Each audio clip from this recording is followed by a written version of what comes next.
Jackson, KNXX, Donaldsonville, and WDGL HD2. Baton Rouge. This hour brought to you by Spencer Callahan Injury Lawyers. LA 21 12681. Offices in Baton Rouge. Now, The Hunt Palmer Show. Boy, does it smell good. You're listening to The Hunt Palmer Show, brought to you by Rouse's Supermarkets on 104.5 ESPN, Baton Rouge. That's good. Live from the Mercedes-Benz of Baton Rouge studio, this is Hunt Palmer.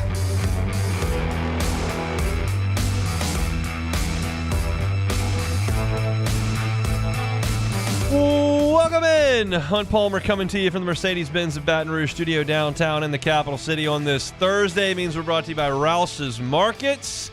Probably a good day to get out to Rouse's today after the storm has gone through. Restock the shelves for the weekend to come. Rouse's, official supermarket of the New Orleans Saints. And we'll talk about the New Orleans Saints coming up with Luke Johnson 15 minutes from right now. I got Jacob Beck and Cassie Spazzali back there on the ones and twos. We're working towards the weekend. Jay Phillips, 107.5 The Game in South Carolina, is going to be with us at 1:30. Best win and worst loss on the board in college football and the NFL. Chris Blair, the voice of the Tigers, with us an hour and 15 minutes from right now. Coach's show tonight from TJ Ribbs. And Pac-12 is attempting to survive. I've got some thoughts on that. So appreciate you hanging out with us here on this Thursday.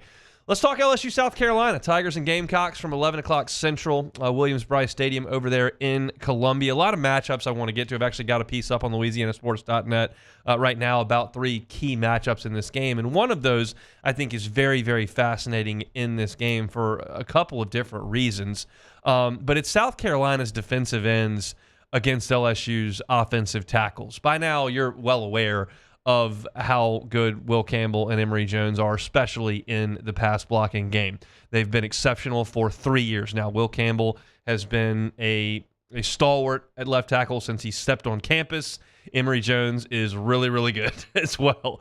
Those two guys are now in their 3rd year as starters, and teams just don't do a lot of rushing the passer against LSU with those 2 guys on the outside. South Carolina figures to try because they've got 2 guys on the edge that are awesome. You got Dylan Stewart and you got Kyle Kennard. They're very different players, very different stories, but they're both very, very productive. Dylan Stewart is the best edge rusher that South Carolina has signed since Jadeveon Clowney. You're talking about a consensus 5-star recruit. He was a top 3 edge rusher in the nation by every service. He was a top 25 player in the country by every service, and he is now a true freshman at South Carolina, and he has been a terror coming off the edge. He's got speed. He's got length at 6'5", 250 pounds. He is the prototypical pass rusher, and Shane Beamer got him to campus, and he's been fantastic on one end. On the other end, as I mentioned, you've got Kyle Kennard. And Kennard is a 5th-year senior. He played for 4 years at Georgia Tech. He led Georgia Tech in tackles for loss and sacks last year, and he leads South Carolina in those 2 categories this year. Those 2 guys have combined for 6 sacks thus far. They've been fantastic through 2 games. South Carolina is in 2nd in the country in sacks. They've got 10 of them this year. They had 5 against Old Dominion. They had 5 against Kentucky. And these 2 dudes off the edge are incredible. And now LSU's got to deal with them, and you would think there'd be no team more equipped to deal with them than LSU with Will Campbell and Emory Jones on the edges. Shane Beamer met with the media back on Tuesday, and he was asked kind of about this matchup and how he thinks LSU will deal with Stewart and Kennard. Now, I'll warn you that he can get a little bit wordy, but this is what he had to say on Tuesday. A little of both. Back to the first question, Kentucky was going to help their tackles some, and then they were going to leave those tackles alone at times. There's the clip I've seen when we showed it to the team the other day. I mean, there was one play where Kentucky tried to block Dylan Stewart with 3 different people, and he went through all 3 of them and made a play on the quarterback on a throwaway. So we're prepared for that. We knew that going into last week, and that's fine. There's other ways to generate pressure. We've got some pretty good defensive tackles too if they want to use 4 guys blocking our edges. That's great for Boogie and Tonka and TJ and those guys as well. And then as far as LSU, they do a good job, I think, of mixing things up, Phil. I mean, they use multiple tight end sets, and they shift and motion and give you different looks, and they'll roll the pocket out a little bit to move the quarterback and get him on the edge. They'll keep tight ends and chip and then get out. And then certainly I'm sure they're going to feel extremely confident with their two offensive tackles of not giving them any help. If I'm not mistaken, the 66, the tackle, he's played 1,700 career snaps and he's given up 3 sacks. So, I'm not great at math. What is that? Almost once every 600 snaps, he gives up a sack. So I'm sure he feels pretty good going into Saturday. And the sacks he gave up were to Jared Verse from Florida State, who's in the NFL right now, Will Anderson from Alabama, who's in the NFL right now, and a quarterback scramble. So, I'm sure they're extremely confident, and it's a big challenge for our guys, and I'm excited to watch Kyle and Dylan and the rest of our defensive ends, edge group, as well as our defensive tackles, how they combat, LSU's offensive line. Total this morning.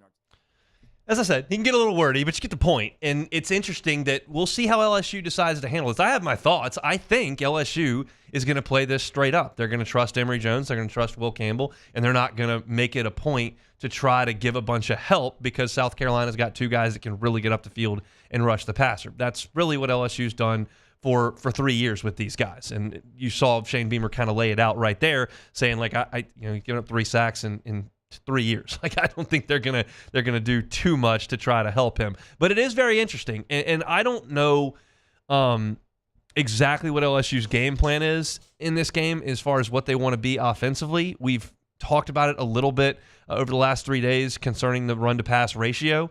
But in my estimation, allowing these 2 guys to just pin their ears back and go one-on-one all day seems a bit risky. I would try to keep them honest if at all possible. LSU's got to try to run the ball to slow Stewart and Kennard down because those guys can really, really, really get upfield and they can make game-changing plays in doing it. I trust Campbell and Jones, to be clear. I trust them very, very much as I've trusted an LSU tackle duo ever. But you've got to establish a little bit of a run game to keep these 2 guys from just wrecking things coming up the field. And y'all realize I don't do this very often. Like, if you listen to the show, I probably do this 6 times a year. Like, I'm not inside sources, dude. I'm not super connected. Like, that's not what I try to be on the air. I give my opinions, and I don't do a lot of investigative digging. But I did have a conversation today with someone involved with LSU football about the running game because it's been such a narrative, and I just kind of wanted to dig a little bit into what the feeling is in the building. And what was relayed to me was exactly what Brian Kelly said on Monday. It was the same thing. LSU feels like it's an offensive staff right now that there's a roadmap to try to stop LSU. And the roadmap is do not let them run the ball at all. We don't necessarily think that the receiving core and the tight ends are going to crush us the way that Malik Neighbors and Brian Thomas could with Jaden Daniels. They're good, but we don't really care if they keep completing 5 and 7 yard and 8 yard passes. If we make them one-dimensional and make them dink and dunk and throw screens out to Aaron Anderson and do that's not going to hurt us. It makes them one-dimensional. We know what they're going to be, and that's how we want to stop them. And so because of that, teams are winning the numbers game in the box with LSU, and that's why they're throwing the ball. Y'all heard me, I questioned on Monday Brian Kelly leading with that in his press conference without a question being asked. Like, that's interesting to me that he's trying to shape that narrative. And I'm not, going to be the guy that goes deep dive into film and give you all the X's and O's on all the blocking schemes and defensive assignments and who's got MAs and Pro Football Focus grades. Like, that's not my depth. But it feels like LSU is looking at the film. They're looking at opposing teams, and what they think opposing things think about LSU is, hey, we'll let them throw these quick passes. We'll tackle their wide receivers. We'll make them go a long way, and then we'll try to bog them down in the red zone. And that's exactly what USC was able to do. USC allowed over 400 yards of offense. LSU scored 20 points. And Nichols they don't have the manpower to stop LSU. But they did force LSU to go down the field. There weren't a lot of big explosive plays. And that's kind of what LSU thinks teams are trying to do to them. So I'm curious how South Carolina plays this, because they don't have to load the box if these ends are really, really good at winning one-on-ones. And then you've got these LSU tackles that are the guys in charge of winning those one-on-ones for LSU. That is a huge dynamic in this game, and these guys are good enough to challenge Will Campbell and Emory Jones. I think there will be weeks where I come on here and look at it in a opposition and go, they don't really have anybody that can threaten Jones or Campbell. That's not this week. Kennard and Stewart are good enough to give Campbell and Jones some problems. And the deal with edge rushers, it doesn't have to be, they don't have to win 80% of the reps. If they win 40% of the reps, they're wrecking a game. So that's a huge, huge matchup. I like LSU's chances there. I like LSU's chances with Campbell and Jones. But when you turn on the TV at 11 o'clock on Saturday, for sure, you're going to see a really good matchup of future NFL players on LSU's edges and South Carolina's edges. And whoever comes out on the top in that matchup is a team that's going to have a huge advantage in this game on Saturday. If you want to look at all the matchups that I've profiled for this game, you can do so at LouisianaSports.net. Got a piece up there on the homepage that profiles 3 different matchups I'm looking for in this game. And I'll probably talk about them as the radio show week goes on. All right, thanks for hanging out with us here on this Thursday edition of the Hunt Palmer Show. We're brought to you by Rouse's. When we come back, Luke Johnson talking about the Saints. They got some injuries in the secondary. Offense looks pretty good. Big game coming up on Sunday with Dallas. We'll talk all things Saints with Luke Johnson next. The Hunt Palmer Show. You got to make LeVare's Baton Rouge your game day headquarters this season. They got the biggest screens around, and now you can bet and dine at ESPN Bet in person. And if you do that tonight, you'll see me because I'll be at LeVare's ESPN Bet tonight about 6 o'clock. Be there probably through halftime of the NFL game tonight. It's a really, really good one. If you can't join me at LeVare's tonight, you can join me on the Cover 5 app. The SEC contest is live. You go to the Cover 5 app and enter the code LABRSEC24. That's LABRSEC24. You can pick against me and enter to win prizes every single week picking SEC games against the spread. If you're not a member, get that Penn Play app today. LeVare's Baton Rouge, your live sports headquarters. Must be 21 years or older. Gambling problem? Call 1-800-589-9966 for help. Bayou Chrysler Dodge Jeep Ram has back-to-school savings like $16,000 off 25 Ram 1500 trucks. We're open for business in our beautiful new showroom and taking $16,000 off. All new Bayou vehicles come with a complimentary extended warranty. The crew at Bayou Automotive is going to do right by you.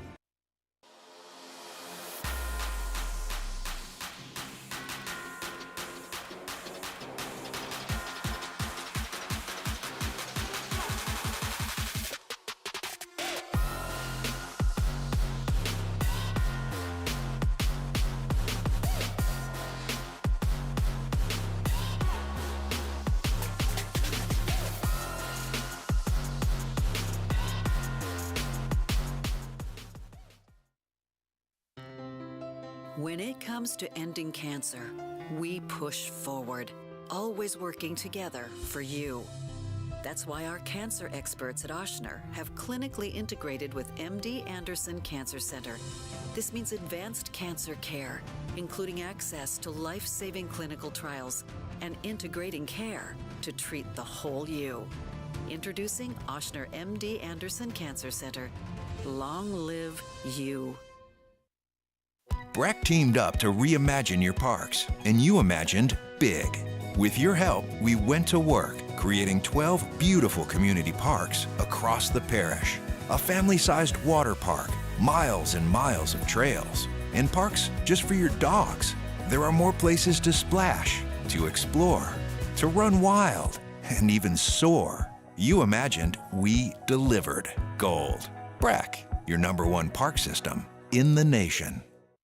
Hey, it's Matt Moscona. For years, you've heard me tell you about Insurance Network of Louisiana, helping you find better coverage for less money. But it's not just for your home and auto. They also offer commercial properties. So, retail stores, professional offices like doctors, dentists, attorneys, clothing boutiques. Insurance Network of Louisiana can find you better coverage for less money. They service the entire state of Louisiana, and they're local. So call today at 293-0450 or lainsurance.net.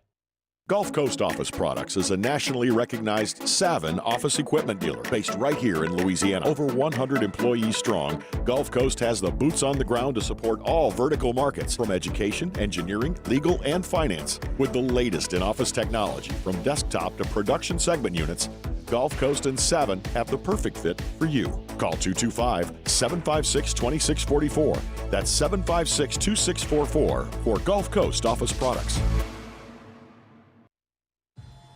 There's nothing chill about a hot, sweaty line.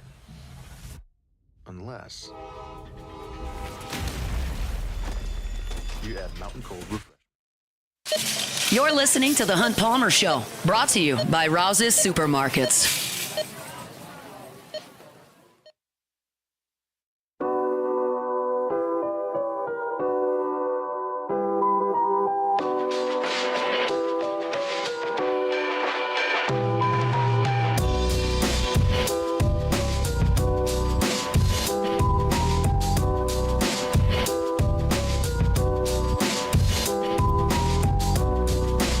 Big news for Kim Mulkey's program. LSU women's basketball just landed a 5-star commitment. I don't exactly know how to say this last name. I have what I hope it is, but it could be another way to say it. Divine is certainly her first name.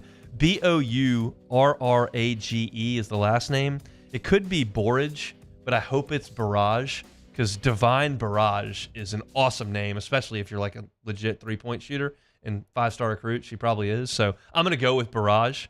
I'm going to go with Divine Barrage. Either way, 5-star commitment for Kim Mulkey's program. Big news for LSU women's basketball. And it appears there's more to come. They had a huge weekend of visitors on campus this past weekend for the football game. So I think there are more really good news coming for LSU women's basketball as they continue rolling there on campus. All right, let's go out to Jim's Firearms Hotline. Luke Johnson covers the Saints for The Advocate. Joins us every Thursday. Luke, how we doing? Hey, man, I think I get to finally claim that I am just like a full-blown Louisianan now, because I fell asleep at 9:30 last night while a hurricane was rattling my house. So feel pretty good about that. Only took 15, 16 years for you to get there? yeah. Literally, my first 3 months in Louisiana, in Baton Rouge, Gustav hit, and I was without power for a week and a half with 2 families and 5 dogs in the house. So this was a preferable experience to my first one. Yeah, obviously still a lot of power outages around South Louisiana, but it appears everything is on the up and up, and things are getting back to normal pretty quickly. Saints were pretty good on Sunday. What was the most surprising thing that you saw? Man, out of a long list of them, I think the complete dominance by that offensive line was really shocking. Yeah, I think that I thought I'm not alone in thinking that was going to be their kind of Achilles heel on offense this year, and it still might turn out to be. We just don't know exactly what they were facing against Carolina, but those guys completely shut those guys down, and it was play after play after play. I mean, that 3rd and 7 where they pitched it to Alvin Kamara, there was 5 offensive linemen 10 yards downfield blocking for him. I mean, we would never have seen that last year, and not if they would have ran a million offensive plays. So I was just completely blown away by that. Fewest amount of pressures allowed in week 1, Saints offense. They were just blowing the Carolina defensive front off the ball on running plays, rushing for 180 yards. They were really, really impressive. Now we're get to see him against Micah Parsons and DeMarcus Lawrence in this really, really talented Dallas front this week. So we should get a real glimpse of what they are. Was last year's scheme just bad? Yeah, well, look, I don't think it was bad, but it is if you're not having Drew Brees as your quarterback, right? I think that whole thing was built around him, and then it was shaped around him for 15 years. You take him out of the equation, and it's not the same offense they were running, even though it's the same scheme and the same plays and the same verbiage. It's not the same when you take a supercomputer out of there. So they're going to run it in Denver this year. I'm sure they're going to have some offensive success after Bo Nix kind of gets his sea legs, but this is just clearly what they're running this year is more player friendly. It's taking a lot of responsibility off of Derek Carr's shoulders. It is making things a whole hell of a lot easier for that offensive line.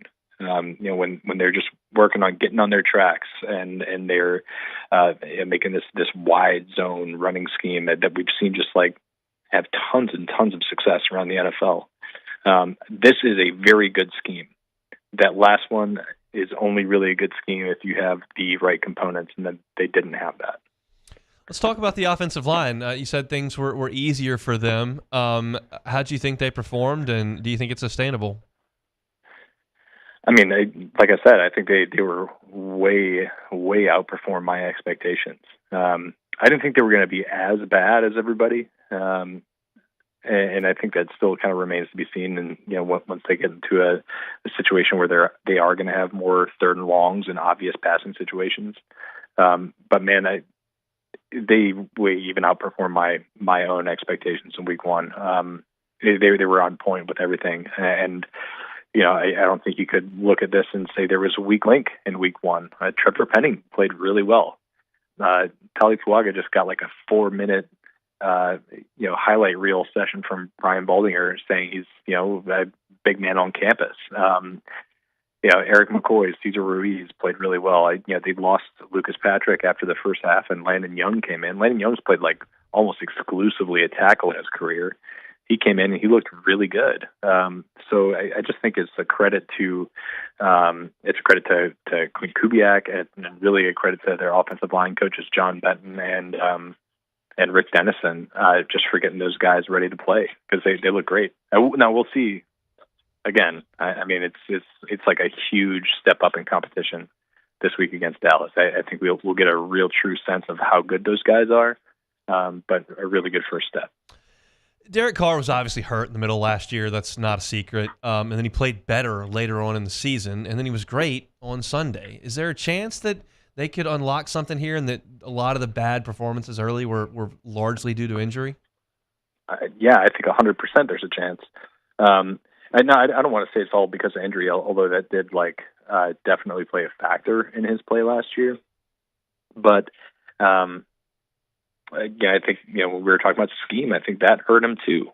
And when you look at these guys who have run this McVay Shanahan offense throughout the league, I mean, look, Kirk Cousins was a great quarterback running that offense in Minnesota. That was the McVay offense, right, with Kevin O'Connell. I mean, you don't even have to really say anything about Kyle Shanahan. What he's he's taken a 7th-round pick and made him an MVP-type candidate last year. Tua Tagovailoa led the NFL in passing last year under Mike McDaniel, another Shanahan guy. And C.J. Stroud goes out and has one of the best rookie seasons ever by an NFL quarterback, and he's under Bobby Slowick, who's on that Kyle Shanahan tree.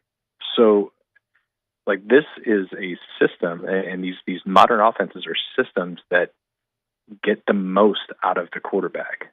So I don't think he's going to go out there every week and have 140 passer rating or whatever. There are going to be challenging moments, but I think more often than not, you can count on this scheme to make things easier for the quarterback. There's not nearly as much responsibility on his shoulders in terms of making calls at the line of scrimmage, in terms of reading the field. It's all kind of set up for him, and he just has to go out and make plays. I think that's why we saw him have success. All right, how do you think they'll do against Dallas offensively? I called back in May that I think they were going to beat Dallas, and kind of said that tongue in cheek because Dallas was bringing in a new defensive coordinator and it's kind of having bad vibes off season. I don't know, man. I think it's going to be a high scoring game. I still have a hard time. I got to see him do it against a good team before I really feel great about it. But I think they could put up 24 points against them. Maybe more, and we'll see what happens. Maybe Dallas played a bad Cleveland offense in week one, and they didn't really put up huge defensive or offensive numbers in that game either. So maybe the Saints can go in there and surprise some people. We'll see. Let's talk about the Saints defense. Lattimore and Mathieu not practicing as of yesterday. Are you concerned about those two guys' availability on Sunday? More concerned about Lattimore than I am Tyrann. I think Tyrann probably would have played on Sunday more than he did. He only played about half the snaps if they weren't just absolutely braining Carolina. Matthew's a different story, though. I think anytime you hear hamstring, even if he says he's feeling okay after the game, those are things that tend to take time, especially when you're talking about the Saints medical staff. They're really conservative on those sorts of things. So I feel less good about Marshon Lattimore, but there's always a chance he's good to go by Sunday. It's just not nearly as good, especially when you got Kool-Aid McKinstry back there, and the team just brought in Shamar Jean-Charles, who's he was with the team in training camp, played pretty well. Can give them some depth there if they need it. So that's one I don't feel nearly as good about. Let's talk about the Dallas offense. Obviously, Dak's a rich dude now. How well do you think that offense is going to run against New Orleans? Well, they've got really good players at quarterback, wide receiver, offensive tackle, offensive guard. They've got rookie tackle, rookie center, Tyler Guyton and Cooper Beebe, but I think both of those players played really well. Tyler Guyton was actually, I think, number 2 among NFL rookies in pass block win rate last week, and that was going against Myles Garrett in his first NFL game. So, pretty good player there. They don't really have much at running back that scares you. Their tight end is kind of a question mark going into this game, but they got studs, and they got studs at important positions. I think this is probably going to be one of the better offenses they face this year. Oh, that being said, I think this Dennis Allen coached defense has had success against Dak and the Cowboys offense in the past. Dak, for all the good things he does, he's not like a super mobile quarterback anymore. Like he'll get around in the pocket, but he's not going to really hurt you a lot with his legs. And I think those are kind of the type of players they tend to do better against. I think it's a fine matchup for the Saints. It's just they got to make sure the superstars don't absolutely kill them in this one. What would a win mean for New Orleans on Sunday? I mean, I think it would absolutely alter the perception of them around the league. They absolutely throttled Carolina in week 1, and everybody is still like, well, it's Carolina. Terrible team. Like, the Saints are probably bad too. If they do it against the Dallas Cowboys on a TV broadcast that is being shown to 3/4 of the country with Tom Brady calling the game, I think people are going to start to change their minds about this team. But obviously they've got to do it, right? And I think even if they were to go in there and play it really competitively and come away with a loss, I think people will still probably rethink some of their preseason ideas about this team. But if they go in there and just get their butts handed to them, then that just validates what everybody is saying about the team going into the year. Yeah, they got the one they had to get. Now we'll see how good they are as they play on Sunday against Dallas. But they still have a mac and cheese bar in the press box at Jerry World. That's what they had in 2011 when I covered the Oregon game. Yeah, I think I haven't been there since 2019. I think that was it. But God, I hope so. I think they are also one of the very last press boxes in the NFL to serve some Frosty Pops after the game. So looking forward to maybe catching a Bud Heavy and Scooter Hobbs honor at about 5:00 on Sunday afternoon. We like that a lot. They used to do that at LSU too. No more. But yeah, I appreciate that very much. Safe travels to Dallas, and we'll talk next week. Thanks, Luke. Sounds good, buddy. Thanks. He is Luke Johnson, covers the Saints for The Advocate. He'll be having a cold pop in the press box at about 5:00 after a story's been filed. So that's good news for Luke. Saints and Cowboys coming up at noon on Sunday. All right, let's talk LSU and South Carolina. We will head to the state of South Carolina, chat with Jay Phillips, who hosts daily on 107.5 The Game over there in South Carolina. Gamecocks and Tigers coming up on Saturday. We'll preview it next. The Hunt Palmer Show. Audio Video Security Solutions, AVSSLA.com is the website. It's football season. You're watching games. Make your house the place to have the game watching party. Enhance your home viewing situation with the folks at Audio Video Security Solutions. They can do simple stuff like hang your TV for you, provide the television for you. They can program your smart TV and get you the remote that's got all the apps on it. That's simple stuff for them. They can do complex stuff as well. They do voice automation. You can walk into the living room and say, watch a movie, and you can have the blinds come down automatic, and the TV comes on, sound system engages. They can sync the audio throughout your house as well. There's so many things and capabilities that they have over at Audio Video Security Solutions. You can enhance that home viewing experience if you just call them. And when I tell you to call them, I don't tell you to call some receptionist who may or may not be sitting there. I give you Mitchell Fisher's cell phone number. He's the owner of the company right here in Baton Rouge. His cell is 225-439-7920. That's 439-7920. Give them a call and have them come out for a consultation to see what they can do for you. That's exactly how it worked for us, and we have been thrilled with the installation and the customer service after the installation at Audio Video Security Solutions. They're on Instagram at AVSS_BR, and of course online, it's Audio Video Security Solutions at AVSSLA.com.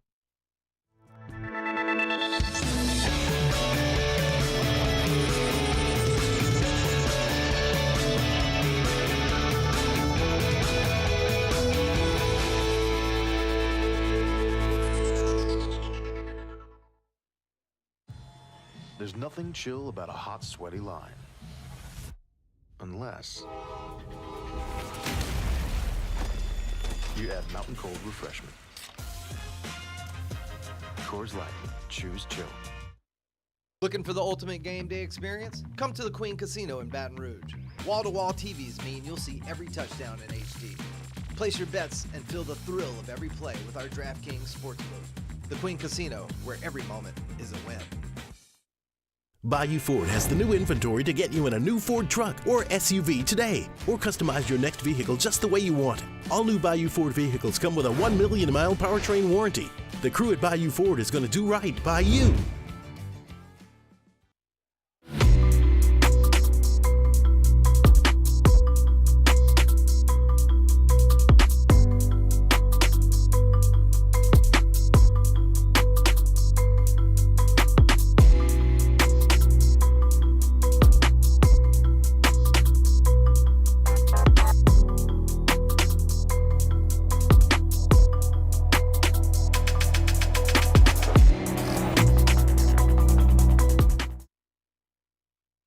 Jerry and Benny Payne began Central Plumbing Company out of their driveway in Tanglewood subdivision. 50 years later and 4 generations down the road, we continue to serve Baton Rouge and the surrounding areas for all of their plumbing needs. Residential, commercial, industrial, or hospitality, Central Plumbing is here 24/7, 365. We want to thank our customers, family, and friends for 50 years of success. And looking forward to 50 more. There it is, the extra mile, on the border of expected and extraordinary, for those willing to go further, like vans customized for work or play, with safety and tech to keep you connected, supported by a 5-star sales, service, and finance team, and backed by the 1-star you know. So go the extra mile. It's never crowded, because so few have what it takes to go there. Mercedes-Benz Vans. I've been doing business with Luba for 25 years. They're dependable, trustworthy. It's just the attention to detail with our clients. Our folks have years and years of experience. They're highly trained professionals, but many companies have that asset. What I'd like to think makes Luba a bit different is that we use those talents. This is the Hunt Palmer Show, brought to you by Rouse's Supermarkets.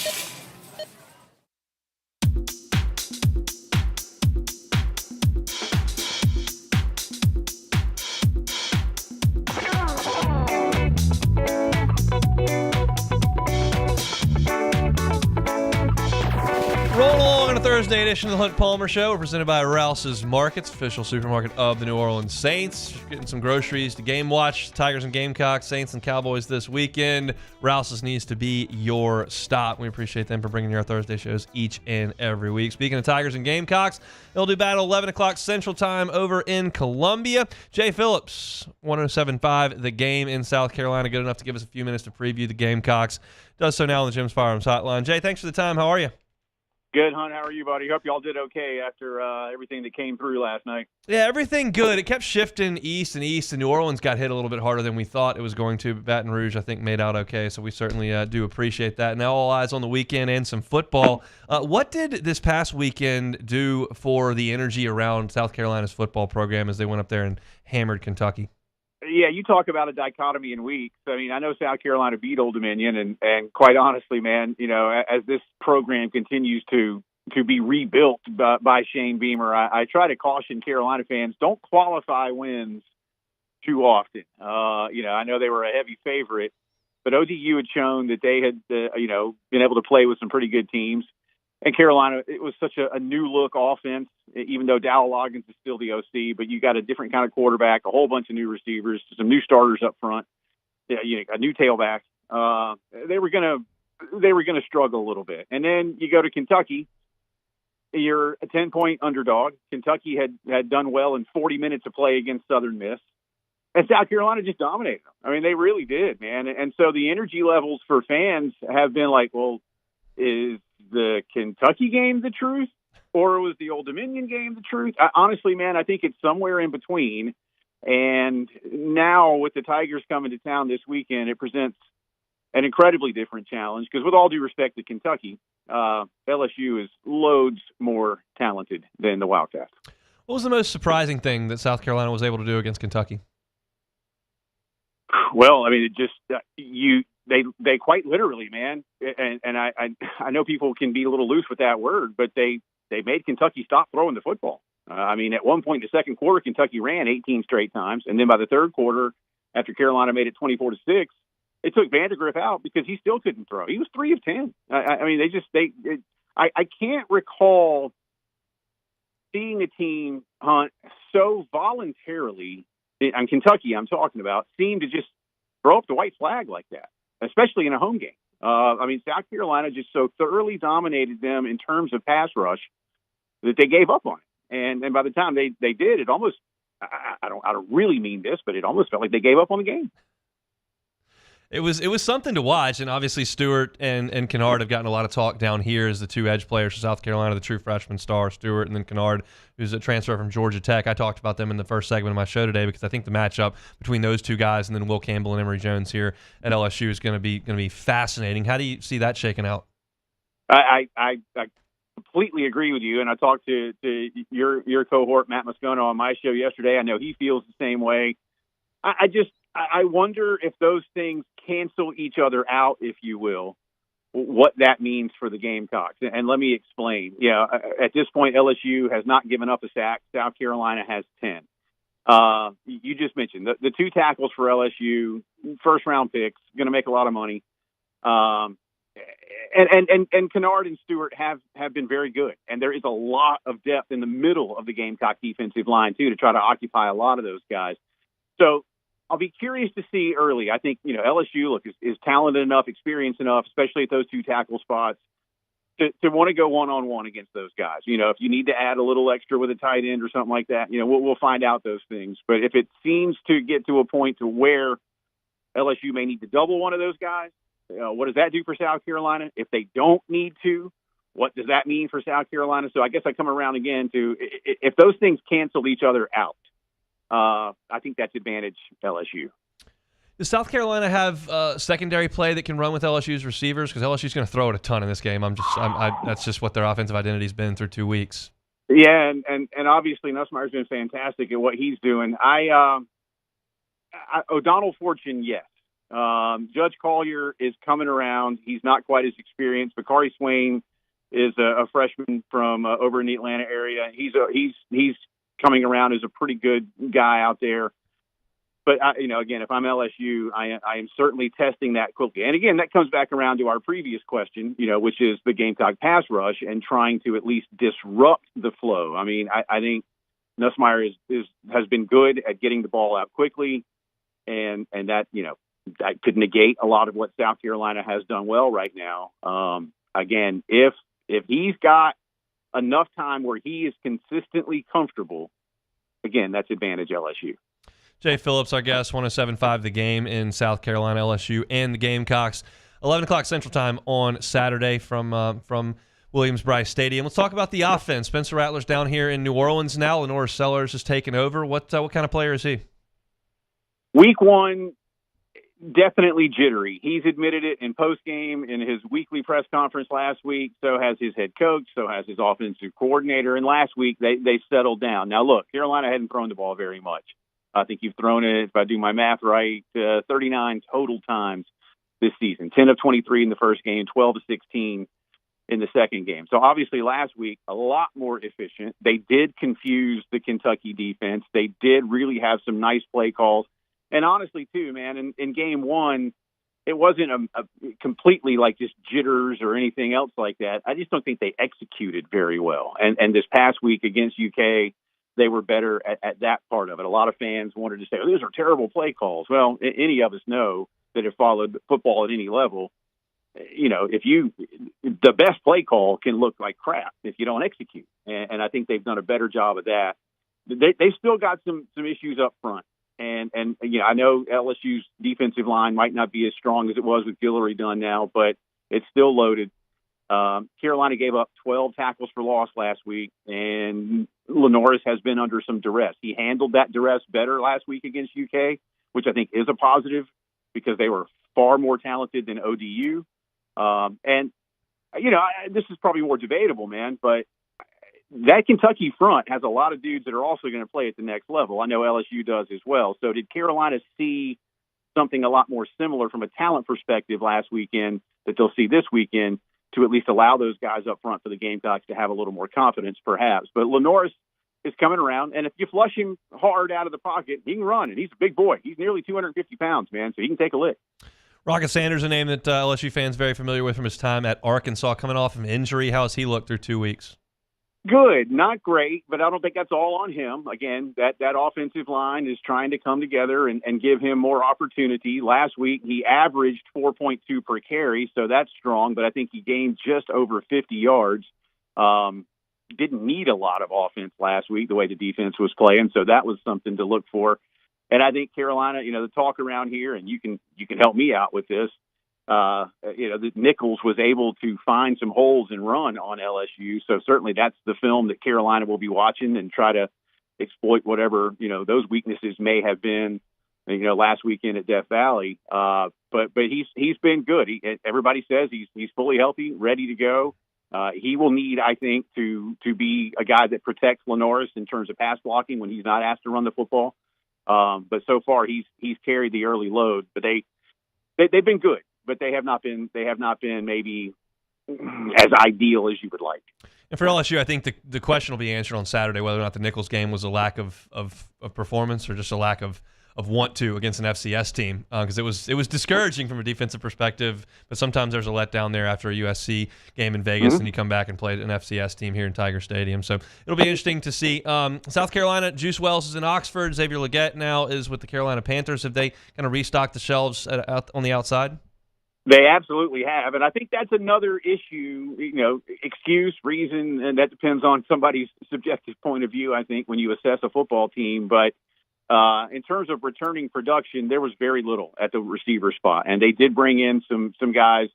Jared Brown had a nice career at Coastal Carolina. Grayson McCall left for NC State. Jared came here. He was his top target last year.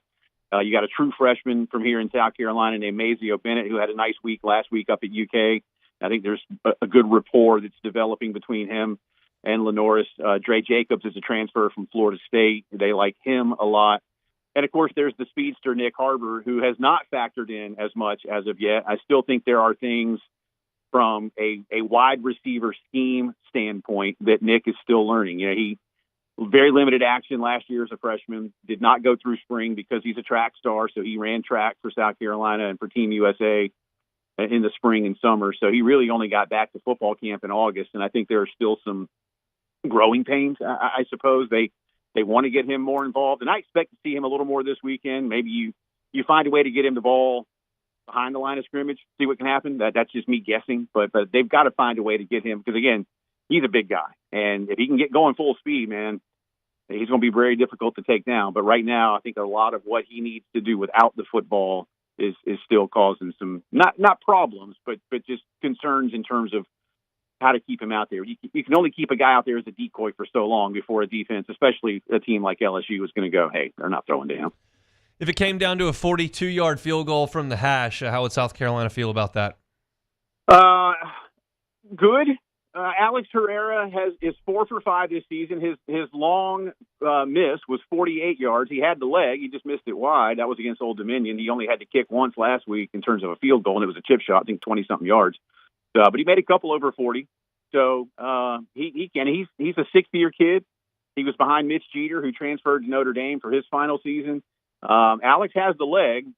Does he have the accuracy? But I think if it was under 45, they feel good. Maybe you go above that line and you start to maybe grit your teeth a little bit more. How big a weekend is this for the South Carolina football program with game day coming to town? Well, it's big, man. And Carolina's had their share of very big games in the past, certainly in the Steve Spurrier and Lou Holt years. You had some big ones with Georgia and Clemson and schools like that, an SEC East showdown against Florida one time when Spurrier was still down there and Holtz was here. But it's been 10 years since game day has come to town. Last time they were here, Carolina lost by a point to Missouri. I remember that game, and it was terrible that Steve said he forgot to go for two. It was one of the more odd things that a brilliant play caller would admit to you. But in terms of what Shane's trying to do, this is a big deal. And it caught a lot of us by surprise. When I saw that at around, 9 o'clock Saturday night, I was like, wait, what? They coming here? I figured they'd go to Wisconsin, Alabama or something like that. So it's a big deal, man. And a win would be huge because you should, at that point, feel very good about trying to start September 4-0. And then the next game you got is Ole Miss. Even if you don't win this one, it's a big deal in terms of the spotlight. And you should still at least finish 3-1 in September with Ole Miss coming next. So after Akron. So it's a big day. If it rains, and I think we're going to get some of the remnants of what y'all are getting, and I don't know how much that changes things too. But in terms of the excitement level, trust me, man, it's getting near a 10. Jay, we appreciate some time. Enjoy the football this weekend. All right, guys. Anytime. He is Jay Phillips, 107.5 The Game in South Carolina. Good enough to talk a little bit of Gamecock football with us here on the Hunt Palmer Show. We'll come back and close out hour number 1 next. The Hunt Palmer Show. It's never time to think about insurance, never a great time to talk about insurance. Well, it is now because you got a hurricane that's just come through. You got to make sure your coverage is correct. And the Highland Insurance Group will do that for you. Jonathan Carbo and his team just more than happy to help you with your property and casualty needs if you're a business owner or with your group or employee benefits. Insurance is never fun to talk about, but again, it's just saw a hurricane come through, and it's just important to know what you've got. If you don't know what your insurance policies say, you don't know what they do, you just know how much they cost, you probably need to give Highland Insurance Group a call. They can be part of your team, just like an attorney, just like a CPA, a trusted part of your team to make sure that you're protected. If you're a business owner, you want to worry about running your business. You don't want to worry about sinking into these policies all the time. That's why you need a trusted partner. And Highland Insurance Group is happy to do that. Employment practices liability, crime insurance, cyber insurance, D&O, umbrella, all that stuff. They can handle all of it for you if you are a business owner here in South Louisiana. If you're looking for just somebody to come in and cut your insurance costs by 20%, this is not the call for you. That's not realistic. But you can't get it right, and Highlands Insurance Group will help you do that. Call Jonathan Carbo or visit him online. It's highlandig.com. It's the Highland Insurance Group, highlandig.com. The Windsor Senior Living Community in Mandeville, Louisiana is a beautiful, vibrant apartment community geared toward seniors. They are nestled right in the heart of Mandeville, where seniors live a more carefree lifestyle in spacious apartments with the peace of mind that comes from having a little extra help. Call the Windsor at 985-624-8040 to schedule a lunch and tour. Come see how the Windsor can be your passport to peace of mind. Dylan Cruz here to tell you about Six Rings Baseball and Softball Camp. If you live on the North Shore and play ball, go to Six Rings Camps with former LSU assistant coach Dan Canaveri. His knowledge is second to none, and your child will improve and have fun doing it. Camps were held at Coquille Park and Six Rings Academy in Covington with 4 sessions over the summer. Full day and morning only sessions are available from ages 7 to 13. Go to sixringsbaseball.com or call 985-206-9096. Learn the game to love the game. Bayou Ford has the new inventory to get you in a new Ford truck or SUV today, or customize your next vehicle just the way you want it. All new Bayou Ford vehicles come with a 1 million mile powertrain warranty. The crew at Bayou Ford is going to do right by you. We're Rev Business, a local provider with nearly 90 years of experience.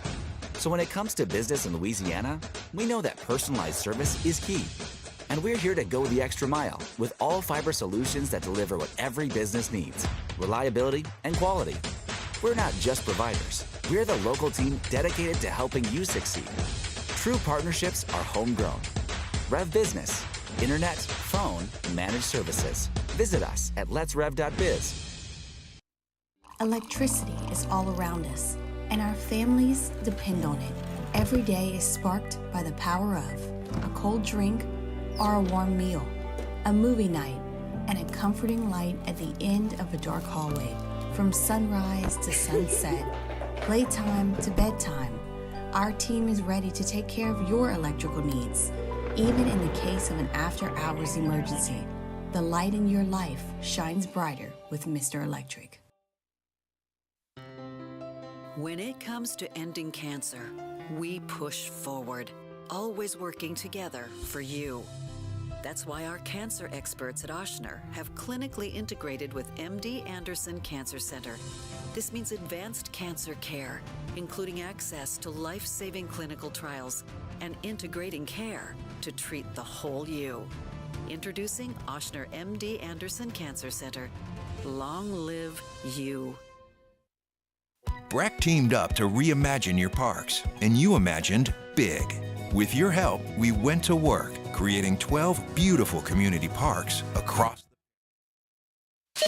You're listening to The Hunt Palmer Show, brought to you by Rouse's Supermarkets.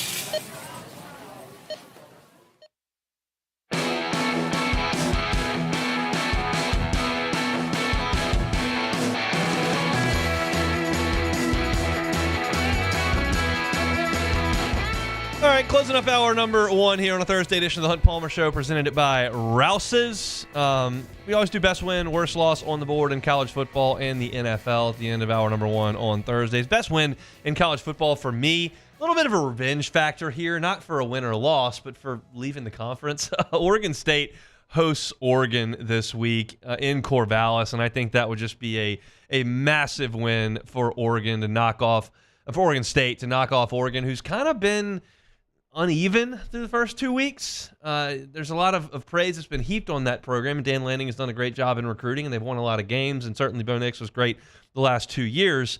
But they hadn't been great the first 2 weeks. We'll see if Oregon State can get them. I think that would be the biggest win on the board in college football. What is that rivalry called, Hunt? That rivalry would be called I'll get there. The Apple Cup is the Washingtons. This is It's an actual historical event. The Civil War. There you go. It took a second there. My bad. But I got there. Oregon State beating Oregon would be the best win on the board. Worst loss on the board to me would be Kansas State losing at home against Arizona. Kansas State has legitimate playoff aspirations in a bad Big 12. I don't believe the Big 12 should even have a guaranteed playoff spot, but they do. Kansas State will certainly be in the mix for that. It's a ranked team. It's an unbeaten team. They got by Tulane barely last week. Now they play Arizona. If they lose that game, I think that would be really detrimental to their playoff thoughts. So K-State losing at home to Arizona would be the worst loss in college football. Best win on the board in the NFL. I'm going to go back to the Bengals here. If they were the worst loss on the board on Sunday, and they actually did lose. So their best win on the board this week, if they could go to Arrowhead and beat the Chiefs, that would be massive for them. I gave this stat last week when we were getting ready for the NFL slate. The Bengals with Joe Burrow at quarterback in weeks 1 and 2 are now 1-8 in weeks 1 and 2. 1-8. Now, I could give you reasons for that the years he missed camp. We couldn't practice, strained calf, appendectomy. Like, that all makes sense. And maybe his rookie year. But I can't really explain losing to the Patriots last week. That's just pathetic. And the Bengals have got to get better, and they got to do it in a hurry. If they play well enough to beat the Chiefs, I think that would be the best win on the NFL board this week. Worst loss to me, that would be the Ravens falling to 0-2, losing at home to the Raiders. I think the Raiders are bad. The Ravens played very well in Arrowhead last week on Thursday Night Football. Couldn't quite get it done, out of bounds by a toe. If they go home and lose to the Raiders to start 0-2, that's a big, big blow to Lamar Jackson, John Harbaugh and company. So best win in college football, Oregon State at home versus Oregon. Worst loss in college football, Kansas State against Arizona. Best win on the board in the NFL would be the Bengals at the Chiefs. I thought about the Saints in that spot right there. That'd be a really good win for the Saints. We know that as well. But to me, it's the Bengals because of who they're playing. I think the Chiefs are probably the favorite to win the AFC as long as Patrick Mahomes and Andy Reid are still there. You can go in there and knock them off, give them a loss. If you're considering jostling for home field advantage down the stretch, that'd be a big one in your cap. So the Bengals winning at the Chiefs would be the best win on the board. Worst loss in the NFL would be the Ravens losing at home to the Raiders. All right, we're brought to you by Rouse's Markets on Thursdays. If you're getting a game watching party going on Saturday or on Sunday, watching the Tigers and or the Saints, Rouse's is the best place to go to get all of your things. They've got the pre-made trays. They can do fruit trays. They can do cookie cakes. They can do sandwich trays. They can do meat pie trays, all that kind of stuff. If you're feeding in bulk, Rouse is always an awesome option. They've got all your spirits. They got all your wine, all your alcohol that you may need for your game watching festivities. And they're convenient, whether you're in southwest Louisiana, southeast Louisiana, or all the way down to Gulf Shores, Alabama, all along the Gulf Coast. Rouse's is always available to you. Our personal Rouse's is Burbank and Lee. That's close to our house. I love doing my shopping there. I actually went there yesterday pre-hurricane to get a few things. So Rouse is always convenient, always got what you need. Fantastic spot. And they also host Eagle 98.1 Game Day every week with the pregame show, Charles Handegriff and Matt Musso, always out there at Rouse's. So we appreciate them for bringing you our Thursday shows. If you missed any of the first hour, you can catch it on demand, 1045ESPN.com's On Demand tab, Apple Podcasts, Spotify, Google, wherever you find your sound, you can certainly find us. Just search Hunt Palmer Show. You can like, subscribe, rate, review. Appreciate all of that. Open things up talking about South Carolina's defensive ends. They are real good. LSU's offensive tackles, real good. Whoever wins that matchup, I think, has got a real good chance to win this game coming up on Saturday. If you want to hear more about that, you can catch it on demand, or you can go read it on LouisianaSports.net. I've got a piece up there with some quotes from Emory Jones as well as Shane Beamer on that. At 1:15, Luke Johnson stopped by to talk Saints and Cowboys. If you missed that, you can find it on YouTube at Hunt on Saints. Jay Phillips, 107.5 The Game in South Carolina, good enough to give us a few minutes previewing Shane Beamer's team. It's a big weekend in Columbia with game day coming to town, so Jay was good enough to give us a little bit of time. Excited for hour number 2. Clint Kubiak and Dennis Allen getting some very high praise from The Athletic. Chris Blair, the voice of the Tigers, with us in 20 minutes. And the Pac-12 is trying to figure some things out. We'll talk about all that on the other side of Sports Center. Hang with us. It's the Thursday edition of the Hunt Palmer Show.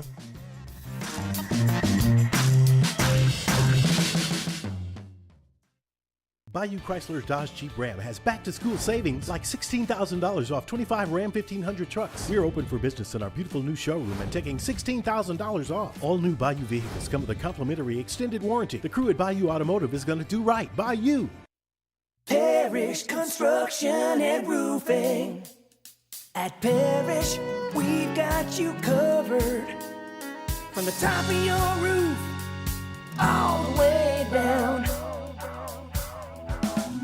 Parrish Construction and Roofing. Parrish built. Parrish built. Parrish built. From your hometown. ParrishBuilt.com.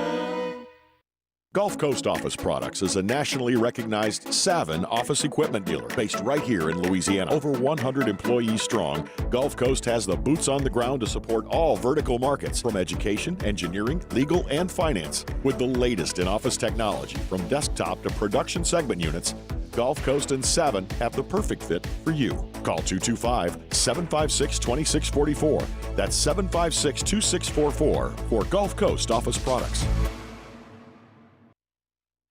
Jerry and Benny Payne began Central Plumbing Company out of their driveway in Tanglewood subdivision. 50 years later and 4 generations down the road, we continue to serve Baton Rouge and the surrounding areas for all of their plumbing needs. Residential, commercial, industrial, or hospitality, Central Plumbing is here 24/7, 365. We want to thank our customers, family, and friends for 50 years of success. And looking forward to 50 more. There it is, the extra mile, on the border of expected and extraordinary, for those willing to go further, like vans customized for work or play, with safety and tech to keep you connected, supported by a 5-star sales, service, and finance team, and backed by the 1-star you know. So go the extra mile. It's never crowded, because so few have what it takes to go there. Mercedes-Benz Vans. I've been doing business with Luba for 25 years. They're dependable, trustworthy. It's just the attention to detail with our clients. Our folks have years and years of experience. They're highly trained professionals, but many companies have that asset. What I'd like to think makes Luba a bit different is that we use those talents in a way that truly is dedicated to serving the needs of the folks who depend on us.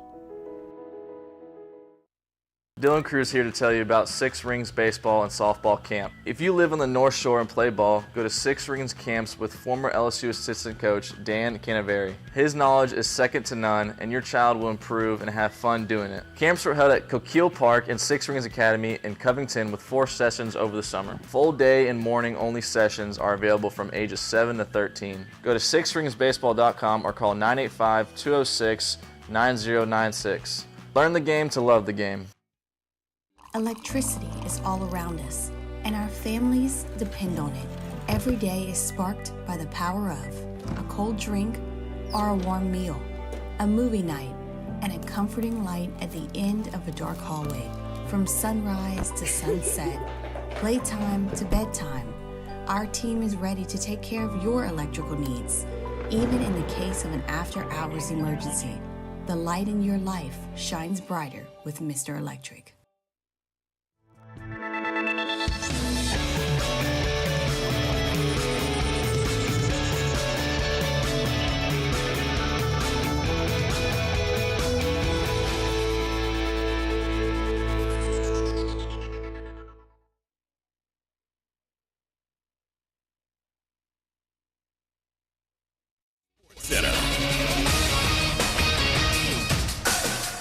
I'm Doug Brown. The NFL kicks off Week 2 tonight in Miami with the Dolphins hosting the Bills. Both teams 1-0, but ESPN's Jason McCourty says this one is more important for Miami. This game means so much for the Miami Dolphins at this point, and it is early. It's only week 2 in the season, but we continue to doubt the Miami Dolphins. No matter how many yards Tua puts up, no matter how many times Tyreek Hill is screaming down the sideline, or Jalen Waddle's doing his celebration in the end zone, we say, well, is this a team that can win in January?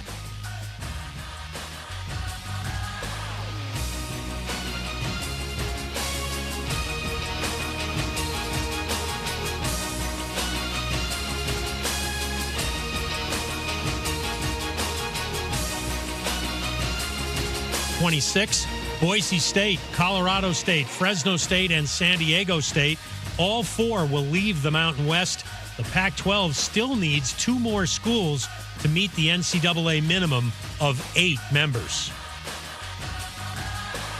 Hey, it's your resident Super Bowl champ, Chris Candy, coming up Friday. I know it's only week 2, but I'll tell you which winless teams need a win this weekend if they want to make the playoffs. It's Unsportsmanlike, 6 a.m. Eastern, right here on ESPN Radio, ESPN2, and ESPNU.